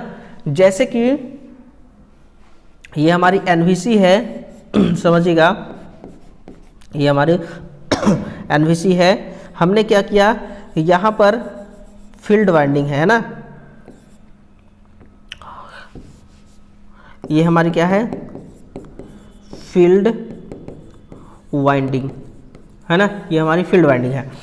अब हमें क्या करना है, हमें यहाँ पर एक प्रतिरोध जोड़ना है परिवर्तित मान का। किस मान का, परिवर्तित मान का एक ऐसे प्रतिरोध जोड़ देना है। ये हमारी रियोस्टेट है, यही बोल रहा है, रियोस्टेट परिवर्तित करके फील्ड करंट को एक क्षेत्र में रियोस्टेट करके, ये बोल रहा है, ठीक है ना। तो अब क्या होगा कि हमने यहाँ पर जोड़ दिया आपका रियोस्टेट, तो ये जो कंट्रोलिंग सिस्टम है पूरा, इससे हमें क्या होता है, फील्ड धारा को एक क्षेत्र रियोस्टेट में परिवर्तित करके, इससे हम क्या करते हैं, ये विधि मैं कुछ और ही बता दिया आपको, है ना। ये स्टार्टर का मैंने आपको कंट्रोलिंग सिस्टम बता दिया कि कहने का मतलब कि फील्ड जो वाइंडिंग होती है उसके सीरीज में एक प्रतिरोध लगाया जाता है और उसी प्रतिरोध के मान को घटा करके बढ़ा करके, क्योंकि रियोस्टेट है जो वेरिएबल मान का प्रतिरोध है, घटा बढ़ा करके हम स्पीड को कम ज़्यादा करते हैं। एक्चुअल में हम फ्लक्स को कम ज़्यादा करते हैं। फ्लक्स कम ज़्यादा होने से हमारी क्या होती है, स्पीड बढ़ती है ना, और घटती है, ये बात है। स्टेपर मोटर में प्रयोग किया जाने वाला रोटर होता है, तो स्टेपर जो मोटर होती है इस पे तो स्थायी चुंबक प्रकार का रोटर होता है ना, परमानेंट मैग्नेट टाइप का रोटर होता है, और सिंगल फेज प्रकार के मोटर का ये एक टाइप है, सिंगल फेज मोटर होता है ये, ठीक है ना। ये बात होती है जो कि रोबोट आजकल आपने देखा होगा जो स्टेप बाय स्टेप में चलते हैं, रोबोट हो गया, घड़ी हो गया, सीएनसी मशीन वगैरह हो गई, जो सब स्टेप बाय स्टेप में काम करती हैं, इनमें इसका यूज़ करते हैं। फिर है नेक्स्ट, अगला बहुत ही शानदार सवाल है कि गति नियंत्रण की सीरीज और पैरेलल मेथड का प्रयोग कहाँ पर करते हैं। अभी मैं आपको बता रहा हूँ क्या होता है। जैसे कि एक सीरीज मोटर है ना, ये देखिए, ये सीरीज मोटर है, ये सीरीज मोटर की वाइंडिंग है, ये सीरीज मोटर की वाइंडिंग है, सीरीज में कनेक्ट है, और मैं यहाँ पर इसको क्या करता हूँ, कि यहाँ पर एक आर्मेचर लगा देता हूँ, ये आर्मेचर लग गई, और इसको मैं ऐसे सप्लाई देता हूँ डीसी की, है ना, पॉजिटिव और निगेटिव सप्लाई दे दिया मैंने। ये हमारी यहाँ पर A1 A2 हो जाएगा, दो terminal, D1 D2 D1 D2, ठीक है ना। अब इसमें क्या है, ये सीरीज में कनेक्ट है, तो सीरीज में कनेक्ट है तो यहाँ पर क्या होगा कि वोल्टेज सेम होगा, है ना। इस वाइंडिंग में जो वोल्टेज है वो कैसी होगी, सेम होगी, और जो करंट है ये करंट कैसी होगी, अलग अलग, है ना, डिफरेंट, अलग अलग यहाँ पर धारा चलेगी। लेकिन एक ऐसा वाइंडिंग मैं आपको बना के दिखा रहा हूँ, ये देखिए, ये एक ऐसी वाइंडिंग है जो कि पैरेलल में आपस में कनेक्ट हो जाएगी, ठीक है ना। यहाँ पर बस आप देखते रहिए, ये क्या है, ये देखिए, ये पैरेलल में कनेक्ट हो चुका। अब यहाँ पर मैं एक आर्मेचर लगा दूंगा, ये हमारी आर्मेचर है, और अब मैं सप्लाई दूंगा माइनस, और यहाँ से प्लस डीसी की सप्लाई दे दूंगा। फिर वही D1 D2 टर्मिनल का नाम है D1 D2, और यहाँ पर वही है आपका A1 और A2। इसी वाइंडिंग को मैंने क्या कर दिया, पैरेलल में कनेक्ट कर दिया। अब पैरेलल में क्या होता है कि जो करंट होती है ना, वो करंट कैसी होती है, सेम करंट होती है ना, सेम करंट होती है, यानी कि एक समान धारा होती है। तो धारा क्या होगी, इसमें बट जाएगी, इसमें धारा क्या होगी, इसमें बट जाएगी, ठीक है ना। धारा इसमें बटेगी, धारा वही रहेगी लेकिन बट जाएगी दोनों में। धारा बटने से फ्लक्स कितना होगा, आधा हो जाएगी। मैं आपको बता रहा हूँ, जो फ्लक्स है ना, जो फ्लक्स है ये कैसा हो जाएगा, हाफ हो जाएगी फ्लक्स, और फ्लक्स के हाफ होने से क्या होगा कि इसकी स्पीड कंट्रोल हो जाती है, इसकी स्पीड बढ़ती है। और ऐसा डीसी का जो हमारी सीरीज मोटर होती है उसमें होती है। और मैं आपको याद दिलाऊं, जो पंखे की स्पीड होती है ना, इसका यूज कहाँ पर करते हैं, पंखा में हम करते हैं। जो फैन होता है वहाँ पर इस सिस्टम का यूज करते हैं, सीरीज पैरेलल। पहले सीरीज था, फिर हमने पैरेलल कर दिया, फ्लक्स को आधा किया, फ्लक्स आधा होने से स्पीड घटा बढ़ा, ठीक है ना। और इस मेथड का यूज हम पंखा में करते हैं, और डीसी सीरीज मोटर होती है, ठीक है ना। मोटर, कंट्रोलिंग सिस्टम, अप्लायंसेस, और ये पूरा मेथड, इनका वर्किंग प्रोसेस पूरा मैंने आपको बता दिया। एक ही सवाल में कई सारे सवाल आपके रगड़ दिया। बस आप क्वेश्चन नंबर 26 का ऑप्शन नंबर ए सही मानिएगा। और इसी के साथ में 27 की ओर चलते हैं। तो डीसी शंट मोटर के बारे में है कि डीसी का जो हमारी शंट मोटर है, इस पर लोड बढ़ाने से उसकी घूर्णन गति पर क्या फर्क पड़ती है, एक नज़र देखिएगा। वही रहती है ना, रिमेन्स द सेम, या इंक्रीज स्लाइटली, हल्का फुल्का कुछ इंक्रीज होती है, या समथिंग डिक्रीज हो जाती है, कुछ घट जाती है, इंक्रीज होती है अनुपातिक रूप से। तो कुछ घट जाती है, कुछ ही घटती है। अगर मोटर शंट मोटर आपकी 2000 आरपीएम पर चल रही है तो हो सकता है 1995 आरपीएम पे हो जाए, यानी कि कुछ तो घटेगी ना, हल्का फुल्का तो घट ही जाएगी, कुछ ही घटती है। इसीलिए इसका जो वोल्टेज रेगुलेशन है ये बेहतर रहता है। कैसा होता है, इसका स्पीड रेगुलेशन बिल्कुल बेहतर माना जाता है। लोड बढ़ने से इसकी घूर्णन गति में कोई परिवर्तन नहीं आता है। लोड बढ़ाने से उसकी घूर्णन गति में परिवर्तन आएगा, यानी कि घूर्णन गति में परिवर्तन आएगा बहुत कम, क्योंकि इसमें जो नियत मान का करंट चलता है और नियत मान का ही फ्लक्स रहता है, जिसके कारण ऐसा काम संभव हो पाता है ना। आइए देखते हैं अगला सवाल। मोटर की घूर्णन गति के नियंत्रण के लिए ये भी एक सिस्टम है, टैप फील्ड नियंत्रण विधि का प्रयोग कहां पर किया जाता है। टैप फील्ड कहां पर करते हैं आप, शंट में कि सीरीज में। Tap field DC series motor में, शंट में थोड़ी करते हैं, डीसी सीरीज मोटर में करते हैं। और मैं आपको ये भी याद दिलाऊंगा कि टैप फील्ड क्या होता है कि जब मोटर को, छोटी मोटर होती है ना, छोटी डीसी मोटर होती है, मैं ये भी आपको बता रहा हूँ, छोटी डीसी मोटर होती है, जैसा कि आपका वो होता है ना मिक्सर, है ना, मिक्सर में इसका यूज करते हैं, मिक्सर में, कहाँ पर, मिक्सर में इस्तेमाल करते हैं, ये भी ध्यान रखिएगा। वहाँ पर जब मोटर को हम डिजाइन कर रहे होते हैं ना, उसी टाइम पर हम उसके वाइंडिंग से टैपिंग निकाल देते हैं और इसको एक सिलेक्टर, जो सिलेक्टर स्विच होता है उसके माध्यम से फील्ड टैपिंग कंट्रोल मेथड को अंजाम देते हैं। जो छोटी रेटिंग वाली डीसी मोटर होती है, मिक्सर में कितने बड़े मोटर होते हैं, छोटे से डीसी मोटर होते हैं तो यही हमारी छोटी डीसी मोटर होती है, ठीक है ना। सवाल का आंसर क्या हो गया, option number B is correct answer. Sorry.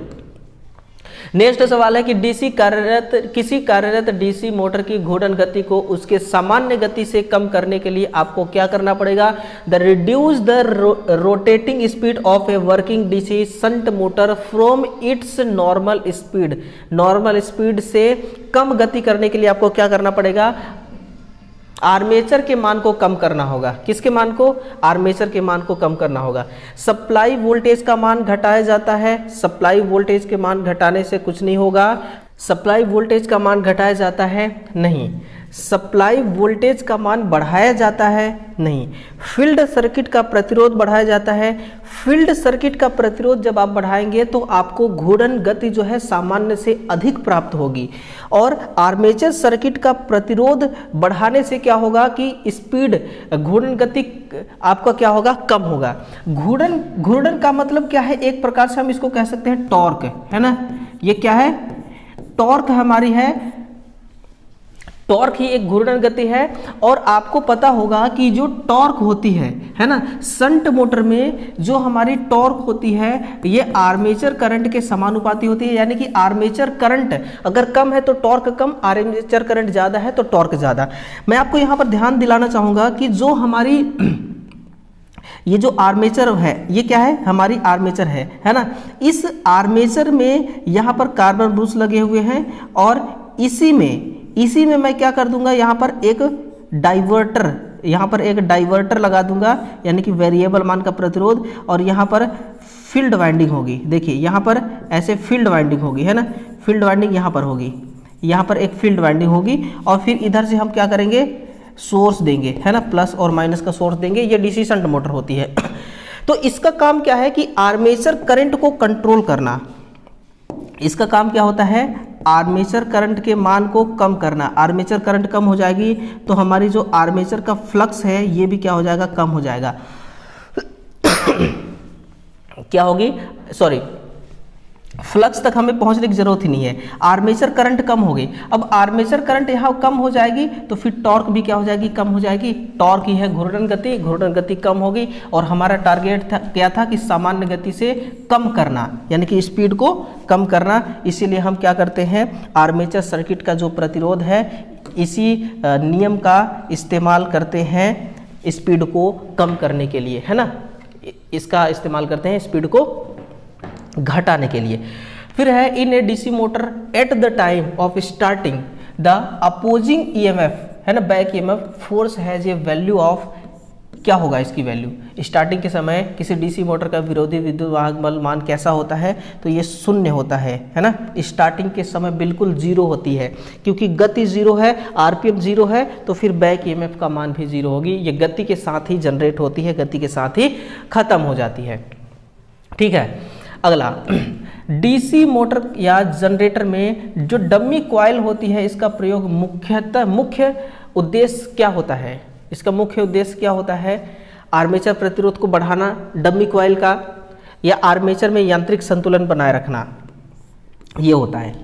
Armature में यांत्रिक संतुलन को बनाए रखना ही इसका डमी कॉइल का काम है, ठीक है ना।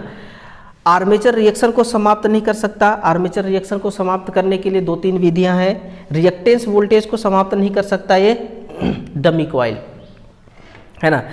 कमेंट में लिखिएगा रिएक्टेंस वोल्टेज क्या होता है, किसे हम कहते हैं रिएक्टेंस वोल्टेज, एक्चुअल में क्या है हमारा रिएक्टेंस वोल्टेज, ठीक है ना, जरूर जवाब दीजिएगा। अगला सवाल, वैद्युत मोटर का बियरिंग द्वारा अत्यधिक शोर विकसित करने का क्या कारण है।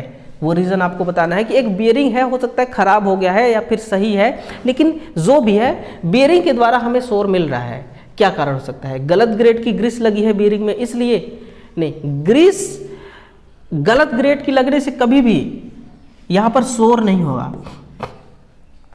कम ग्रीस नहीं, अत्यधिक ग्रीस यहाँ पर नहीं, ग्रीस ना होना, ग्रीस का ना होना। अगर बिल्कुल भी ग्रीस नहीं है ना तो यहाँ पर फ्रैक्शन बहुत ज़्यादा होगी, है ना, क्या होगी, फ्रैक्शन बहुत ज़्यादा होगी। फ्रैक्शन ज़्यादा होने से क्या होगी, नॉइस बहुत ज़्यादा होगी, है ना, जो नॉइस है ये बहुत ज़्यादा निकलेगी। और भी बहुत सारे इसके रीज़न हो सकते हैं, जैसे कि अगर फाउंडेशन का जो नट बोल्ट है ना, जो फाउंडेशन का नट बोल्ट है अगर ये ख़राब है तो भी ये केस हो सकता है। और इसके अलावा अगर जैसे कि पोल शू होते हैं, जो इस प्रकार से जो पोल शू होते हैं, इसको हम क्या कहते हैं, पोल शू, है ना, ये हमारा क्या है, पोल शू। अगर ये पोल शू लूज है तो भी बहुत ज़्यादा यहाँ पर वो शोर होता है।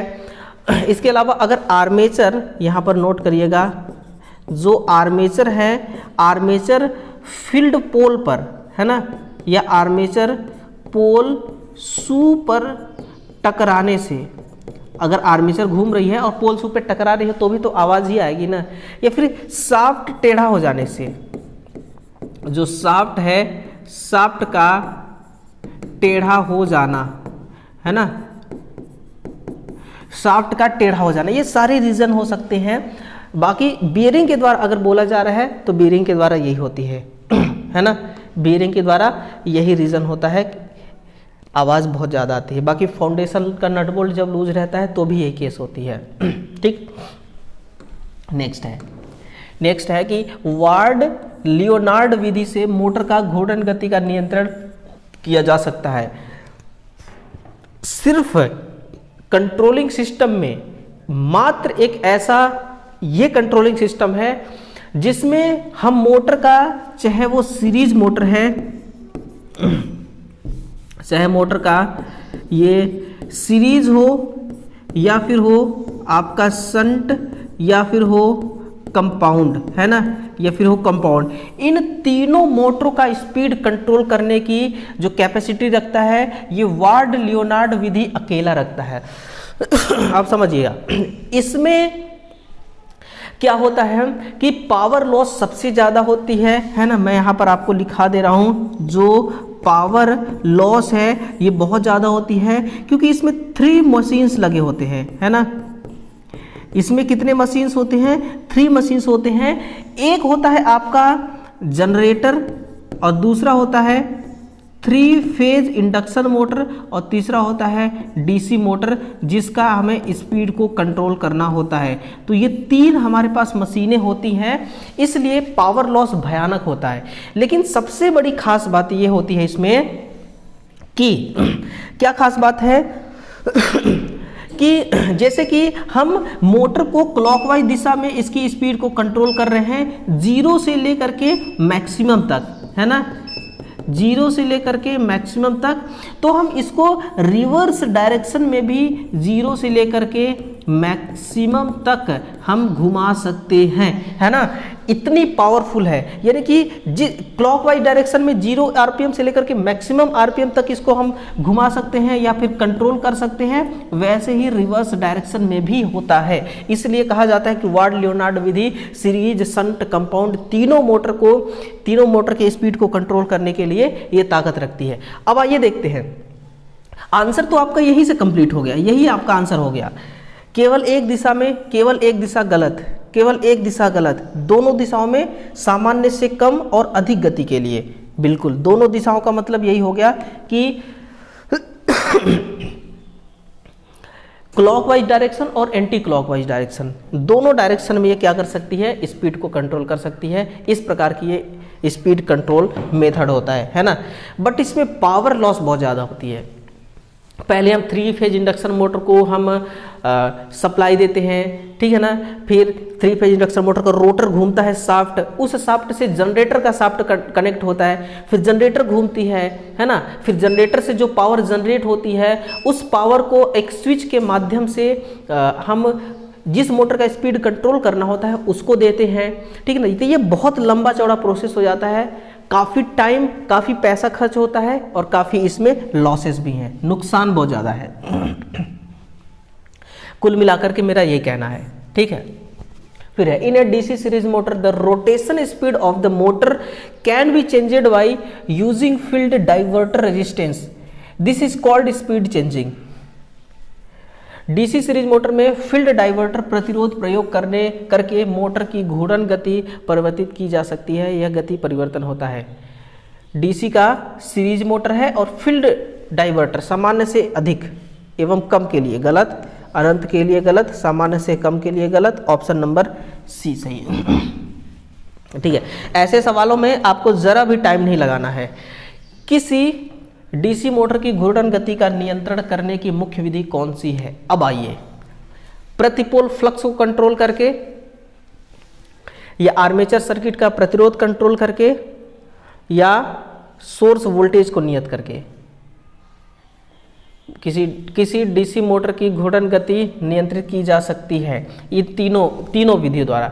ये शंट मोटर में होता है, शंट मोटर में होता है, ये सीरीज मोटर में होता है, कुल मिलाकर के सभी, ठीक है ना, कुल मिलाकर के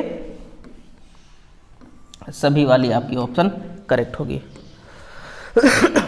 सॉरी, नेक्स्ट है मोटर का यूज पूछ रहा है आपसे ना कि एक सीरिंग मोटर है या पंच मशीन है, प्रेस मशीन है, एलिवेटर। एलिवेटर का मतलब क्या हो गया?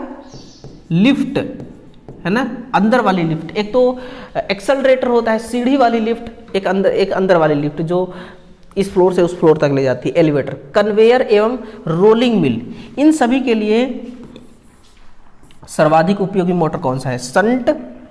संट, सीरीज, कम्युलेटिव कंपाउंड या डिफरेंशियल कंपाउंड? बताइए। कम्युलेटिव कंपाउंड जो होती है ना, इसमें एक खास विशेषता भी होती है। क्या होती है कि इसमें जो सीरीज फ्लक्स होता है ना, सीरीज फ्लक्स, और जो इसमें शंट फ्लक्स होता है, ये दोनों क्या होते हैं? एक दूसरे के सहयोगी होते हैं। एक दूसरे के क्या होते हैं? सहयोगी गुण वाले होते हैं। इनका जो स्वभाव होता है इन दोनों फ्लक्स का, इनका यही स्वभाव होता है कम्युलेटिव कंपाउंड मोटर में। और इसका यूज वहां पर करते हैं जहां पर लोड परिवर्तित होती रहती है ना। मैं यहां पर लिख भी दे रहा हूं, आप नोट कर लीजिएगा। प्रयोग वहां पर करते हैं जहां भार परिवर्तित होती रहती है, जहां पर भार क्या होती है? परिवर्तित होती रहती है। जैसे कि मैं आपको बता रहा हूं कि लिफ्ट में कई बार क्या होता है कि लोग नहीं चढ़ते हैं, या फिर कई बार लिफ्ट में एक आदमी ऊपर जाएगा, थर्ड फ्लोर पे ऊपर जाएगा और फिर वही लिफ्ट अटकी पड़ी है, ठीक है। अब नीचे से कोई आया तो नीचे से बटन दबाया ग्राउंड फ्लोर पे आने के लिए लिफ्ट को, तो लिफ्ट नीचे आएगी, नो लोड पे ही ना आएगी, यानी कि गई लोड पर, आई नो लोड पर। लोड में चेंज हुआ ना, लोड परिवर्तन जहां पर होता है, जैसे कि कन्वेयर बेल्ट में मान लीजिए कोयला जा रही है या कोई सामान लगेज जा रहा है, तो हर बार लगेज ही थोड़ी जाती है। कई बार ऐसा होता है कि कन्वेयर बेल्ट खाली चल रही होती है, तो उस समय लोड जीरो है। और कई बार कम लोड, कई बार मैक्सिमम लोड होता है। तो लोड जहां पर परिवर्तित होती रहती है वहीं पर इसका जो यूज है वो सबसे ज़्यादा यूज होती है। सीयरिंग मशीन में भी यही होता है, पंच मशीन में, प्रेस मशीन में, कन्वेयर रोलिंग मिल में भी, हर जगह यही होता है। लोड चेंज होता रहता है, कोई फिक्स लोड नहीं है इसका, कोई फिक्स लोड नहीं है। डिफरेंशियल कंपाउंड मोटर की गति लोड विशेषता किसके समान होती है? किसके समान होती है? यानी कि आपसे पूछ रहा है किसके जैसा होता है ना। Series motor, shunt motor, compound motor. बताइए इसकी जो कैरेक्टरिस्टिक होती है, इसकी जो कैरेक्टरिस्टिक होती है किस मोटर के जैसा होता है, ये आपको बताना है। सीरीज के जैसा नहीं होता, न कंपाउंड के जैसा होता, न शंट के जैसा होता, किसी के जैसा नहीं होता, ये ध्यान रखिएगा। डिफरेंशियल कंपाउंड मोटर का गति लोड विशेषता। लेकिन एक बात ये भी आपको याद रखना है कि इसका जो ग्राफ होता है ना वो ऐसे रहता है। यहाँ पर लोड करंट चल रही होती है और यहाँ पर आपकी गति है, और इसका ग्राफ कैसे बनता है? ऐसे बनता है ना। ये हमारी क्या है? स्पीड है।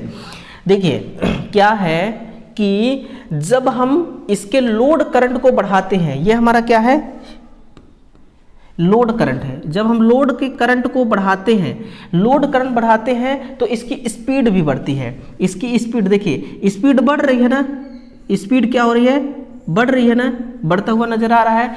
तो जैसे जैसे लोड करंट बढ़ाते हैं और वैसे वैसे इसकी स्पीड बढ़ती है, ठीक है ना। लेकिन फ्लक्स का मान घटता है, ये भी ध्यान दीजिएगा। लेकिन जो फ्लक्स है ये कैसा आता है, एक घटता है, फ्लक्स घटता है। लोड करंट जब बढ़ता है तो फिर आपका स्पीड भी एन भी बढ़ जाती है। ये सारा कॉन्सेप्ट मैंने आपका लिख दिया। ये डिफरेंशियल कंपाउंड डीसी मशीन में होता है ना। कम्युलेटिव का मैंने बता दिया, अलग अलग होता है। और डिफरेंशियल में जो फ्लक्स होता है, सीरीज फ्लक्स, शंट फ्लक्स, ये दोनों विरोधी स्वभाव के होते हैं, इनका नेचर अलग अलग होता है, ये जुड़ते कभी नहीं है ना। 38 नंबर का डीसी सीरीज मोटर, डीसी का सीरीज मोटर बिना लोड के लगाए गए स्टार्ट करने का प्रभाव क्या होगा, लोड अगर नहीं रहेगा तो क्या होगा। ये हमारा समझिएगा, ये हमारा क्या है, आर्मेचर है। इसी आर्मेचर के सीरीज में सीरीज फील्ड वाइंडिंग है ना।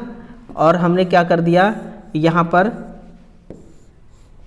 हम यहाँ से माइनस और प्लस सप्लाई दे रहे हैं। लोड करंट जो है इसी के माध्यम से फ्लो होगा, सप्लाई करंट भी इसी के माध्यम से फ्लो होगा। अब बताइए, जब लोड नहीं रहता, बिना लोड रहता है तो बहुत कम इसमें करंट चलती है बहुत कम मान का करंट चलता है, ठीक है ना। क्योंकि हमने स्टार्टर भी लगा रखा है, स्टार्टर कंट्रोल कर रही है करंट को, तो बहुत कम मान का करंट चलता है। अब अगर यहाँ पर करंट A1 और A2, D1 और D2, अगर यहाँ पर जो करंट है, आर्मेचर करंट का मान कम है, तो आर्मेचर करंट के मान के कम होने से आर्मेचर का जो फ्लक्स है ये भी कम हो जाएगा। फ्लक्स कम होने से स्पीड क्या होगी, बहुत ज़्यादा उच्च हो जाएगी। टॉर्क तीव्रता बढ़ेगी नहीं, घूर्णन गति तीव्रता से बढ़ेगी। क्या होगी, घूर्णन गति तीव्रता से बढ़ेगी। लोड करंट बराबर आर्मेचर करंट, लोड करंट जितना होता है उतना ही वही आर्मेचर करंट होता है। लोड करंट ही आर्मेचर करंट के बराबर होता है, क्योंकि सब एक दूसरे के सीरीज में लगे हुए हैं, ये बात होती है ना। देखिए 39 नंबर का, किसी वैद्युत मोटर की नेम प्लेट पर अंकित शक्ति होती है, किस प्रकार की शक्ति होती है बताइए। एक मोटर है, उसके नेम प्लेट पर जो पावर लिखी हुई है ना, ये क्या है, नेम प्लेट, और इसमें जो पावर लिखी हुई है इस क्या लिखी होगी, इनपुट शक्ति नहीं, शाफ्ट पर उपलब्ध शक्ति या मोटर द्वारा ली गई शक्ति। मोटर द्वारा ली गई शक्ति और इनपुट शक्ति, इसमें क्या अलग अलग कोई बात थोड़ी है, लैंग्वेज में चेंजेस है। कुल शक्ति हो नहीं सकती, तो क्या होगी, शाफ्ट पर उपलब्ध शक्ति, जिसको हम उपयोगी शक्ति कहते हैं। देखिए क्या होता है कि जो हमने इनकमिंग मोटर को दिया, मोटर को हमने इनपुट सप्लाई दिया, इनपुट सप्लाई देने से आप यूँ मानिए कि अगर 1000 न्यूटन मीटर का टॉर्क यहाँ पर जनरेट होता है, 1000 न्यूटन मीटर का टॉर्क। अब इसमें कुछ स्ट्रे हानि भी होती है ना, इसमें कुछ स्ट्रे हानि भी होती है। स्ट्रे हानि मतलब जो आपका कोर हानि है, कोर प्लस यांत्रिक हानि, ये दोनों हानियां हैं, ये स्ट्रे हानि बन जाती है। स्ट्रे हानि के कारण मान लीजिए यहाँ पर कि 100 न्यूटन मीटर का टॉर्क खत्म हो गया, लॉस हो गया, तो बचा कितना, 900 न्यूटन मीटर। ये जो 900 न्यूटन मीटर है यहाँ, ये हमें कहाँ पर मिलेगा, सॉफ्ट पर मिलेगा, और इसी टॉर्क को हम यूज कर लेंगे। जो सॉफ्ट पर हमें टॉर्क मिलता है, सॉफ्ट पर, वो होता है बीएसपी। कितने बीएसपी का मोटर है, इंटू 60 गुणे 735.5 बटा 2 pi into N newton metre. ये सॉफ्ट पर हमें क्या मिलता है, इतना टॉर्क मिलता है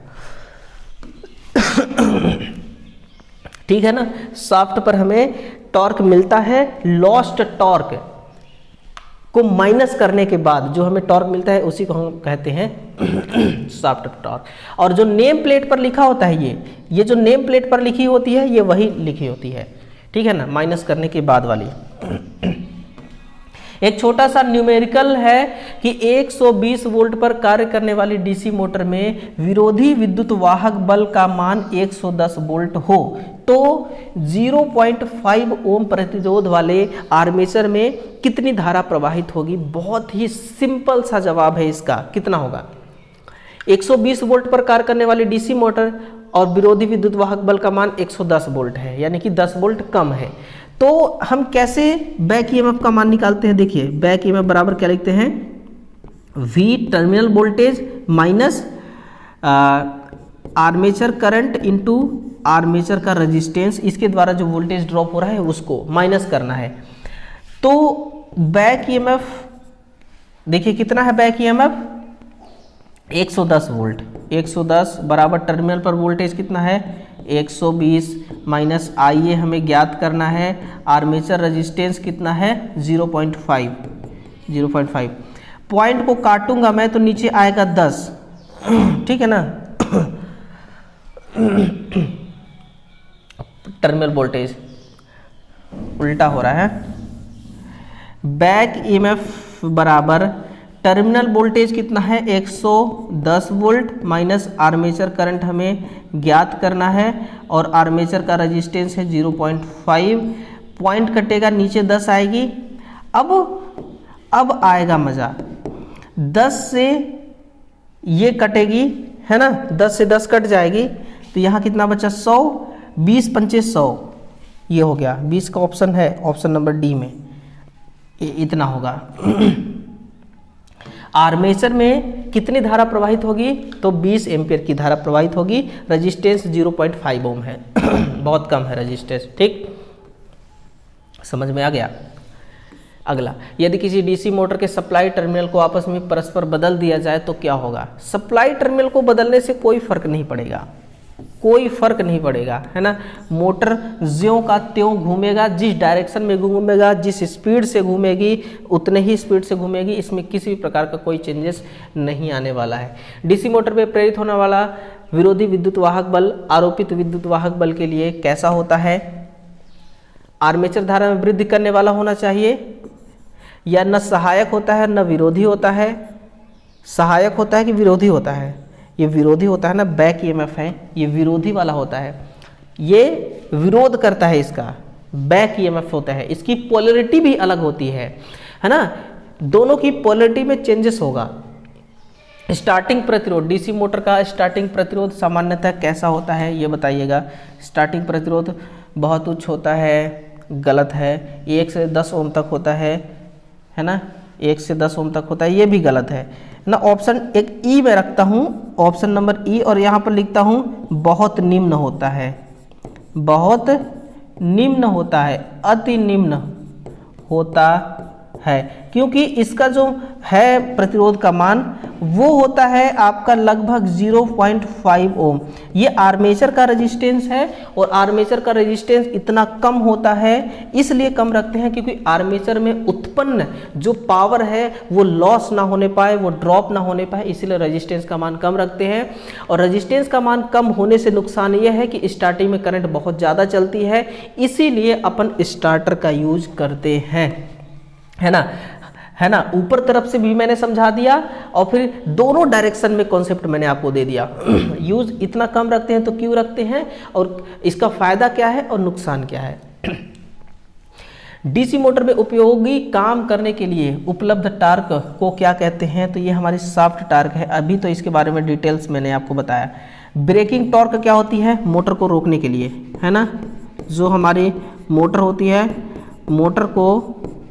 मोटर को रोकने वाला टॉर्क,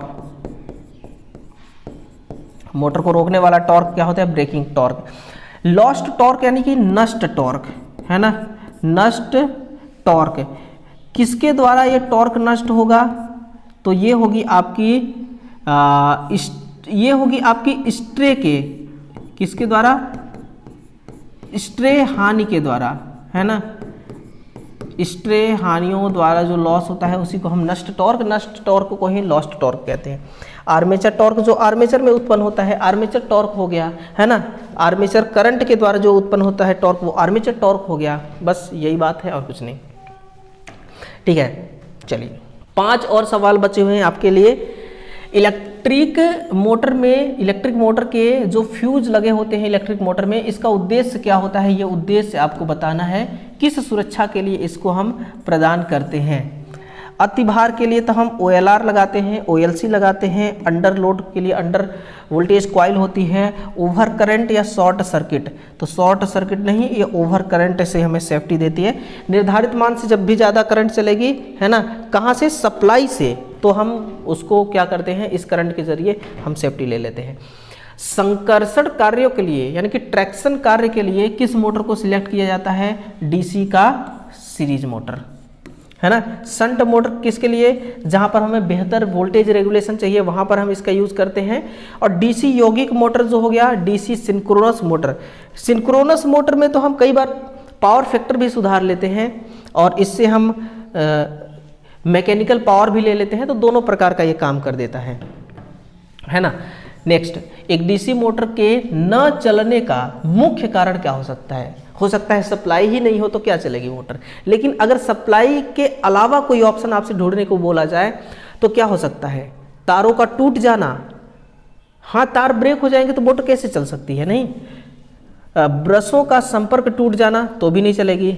आर्मेचर सर्किट ओपन हो जाना तो भी नहीं चलेगी, ठीक है ना। आर्मेचर सर्किट ओपन हो गया तो भी नहीं चलेगी। ब्रशों का संपर्क टूट गया, तारों का टूट गया। अब तार कहाँ से टूट रहा है, ब्रश का संपर्क कहाँ से टूट रहा है, उपरोक्त तो सभी कारण हो सकते हैं, लेकिन मुझे बेस्ट कारण ये लग रहा है आर्मेचर सर्किट ओपन हो जाना। आर्मेचर का सर्किट अगर वो ओपन हो गया ना तो फिर मोटर चल नहीं सकती, मोटर नहीं चल सकती है। नेक्स्ट है कि एक इलेक्ट्रीशियन कार्य के दौरान DC मोटर की बॉडी के संपर्क में आ जाता है जिससे उसे झटके का अनुभव होता है। झटके का कारण बताइएगा, है ना। इलेक्ट्रिक शॉक लगता है, उस शॉक का रीजन बताइए। मोटर को अर्थ नहीं किया गया है, हाँ, अर्थ अगर किया गया होता तो जो लीकेज करंट है वो ग्राउंड हो जाती, ठीक है। मोटर या फील्ड कॉइल तथा मोटर की बॉडी या कोर के संपर्क के मध्य इंसुलेशन टूट जाती है, बिल्कुल सही बात है। अगर इंसुलेशन टूट जाएगी तो फिर जो करंट है वही फिर बात होगी ना कि बॉडी में करंट लीकेज हो जाना, ठीक है। मोटर शॉर्ट सर्किट हो चुकी है, शॉर्ट सर्किट से कभी झटका नहीं लगता है, ठीक है ना। ऑप्शन ए भी सही है, ऑप्शन बी भी सही है, ठीक ना, दोनों ऑप्शन सही हैं। अगला है, DC मोटर चलते समय फ्यूज बार बार जलाती है, विशेष कारण का पता लगाइए। बार बार जला रही है तो फिर वो ओवर करंट से सेफ्टी कैसे देगी। वाइंडिंग की तार या किसी भाग का अर्थ हो जाना, या वाइंडिंग खुला परिपथ हो जाना, या कॉइल पर वोल्टेज की मात्रा कम होना। वाइंडिंग की तार या किसी भाग का अर्थ हो जाना, बिल्कुल। अगर परिपथ ओपन हो गया तो भी फ्यूज नहीं जलेगी। कॉइल पर वोल्टेज की मात्रा कम होगी तो भी नहीं जलेगी। वाइंडिंग की तार या किसी भाग का अर्थ हो जाने से ही इसका मतलब है ना, अर्थ हो जाना, जिसलिए ये क्या कर रही है, बार बार ये जल जा रही है। लास्ट सवाल है, DC मोटर का लास्ट सवाल है, अंतिम सवाल है इस मैराथन का। एक DC मोटर की गति अवस्था आवश्यकता अनुसार बहुत अधिक है, इसे किस अनुरक्षण की आवश्यकता है। मोटर की गति यानी कि स्पीड ज़रूरत से ज़्यादा है, रेगुलेटर को ऑफ स्थिति पर रखें, हाँ, रेगुलेटर को ऑफ स्थिति पर रख सकते हैं। मोटर को लोड डालने के बाद चलाओ, ये भी सही है, मोटर को लोड डालने के बाद चलाओ, स्पीड थोड़ी सी कम हो जाएगी। और विकल्प ए और बी दोनों सही है, विकल्प ए और बी दोनों गलत है, ये डी वाला ऑप्शन गलत हो गया। ऑप्शन नंबर सी ही आपका सही आंसर हो जाएगा, है ना। तो चलिए, ये सारे सवाल अब इसके आपको कहाँ पर मिलने वाले हैं, इसका PDF वो मैं आपको बता देता हूँ। इसका PDF आपको तुरंत हाथों हाथ मिलेगा दोस्तों, और मिलेगा यहाँ पर, ये देखिए, ये हमारा टेलीग्राम है। इसी टेलीग्राम ग्रुप में आपको मिलेगा इसका PDF, और साथ में व्हाट्सएप ग्रुप में भी हम शेयर कर सकते हैं, है ना। तो अब फीडबैक ज़रूर दीजिएगा आप कि कैसा लगा ये मैराथन सेशन आपका, और मोटर में आपने क्या क्या समझा, क्या क्या सीखा, कौन सा कॉन्सेप्ट आपको यूनिक लगा और कौन सा कॉन्सेप्ट आपको नया लगा, और समझाने का अंदाज कैसा लगा। ये सब कुछ फीडबैक आपके हाथ में है दोस्तों, आपसे निवेदन है फीडबैक ज़रूर दीजिएगा। बाकी इसी प्रकार का मैराथन सेशन हम आपको देते रहेंगे जब तक आपका ये बिहार का विद्युत विभाग का वैकेंसी का इसका एग्ज़ाम नहीं हो जाता तब तक। तो यदि आप चाहते हैं कि आप हमारे साथ जुड़े रहें, हमारे कंटेंट के साथ जुड़े रहें, क्लास का नोटिफिकेशन मिले, तो चैनल को सब्सक्राइब कर लीजिएगा। ख्याल रखिएगा अपना, मिलते हैं अगले सेशन में, तब तक के लिए जय हिंद जय भारत।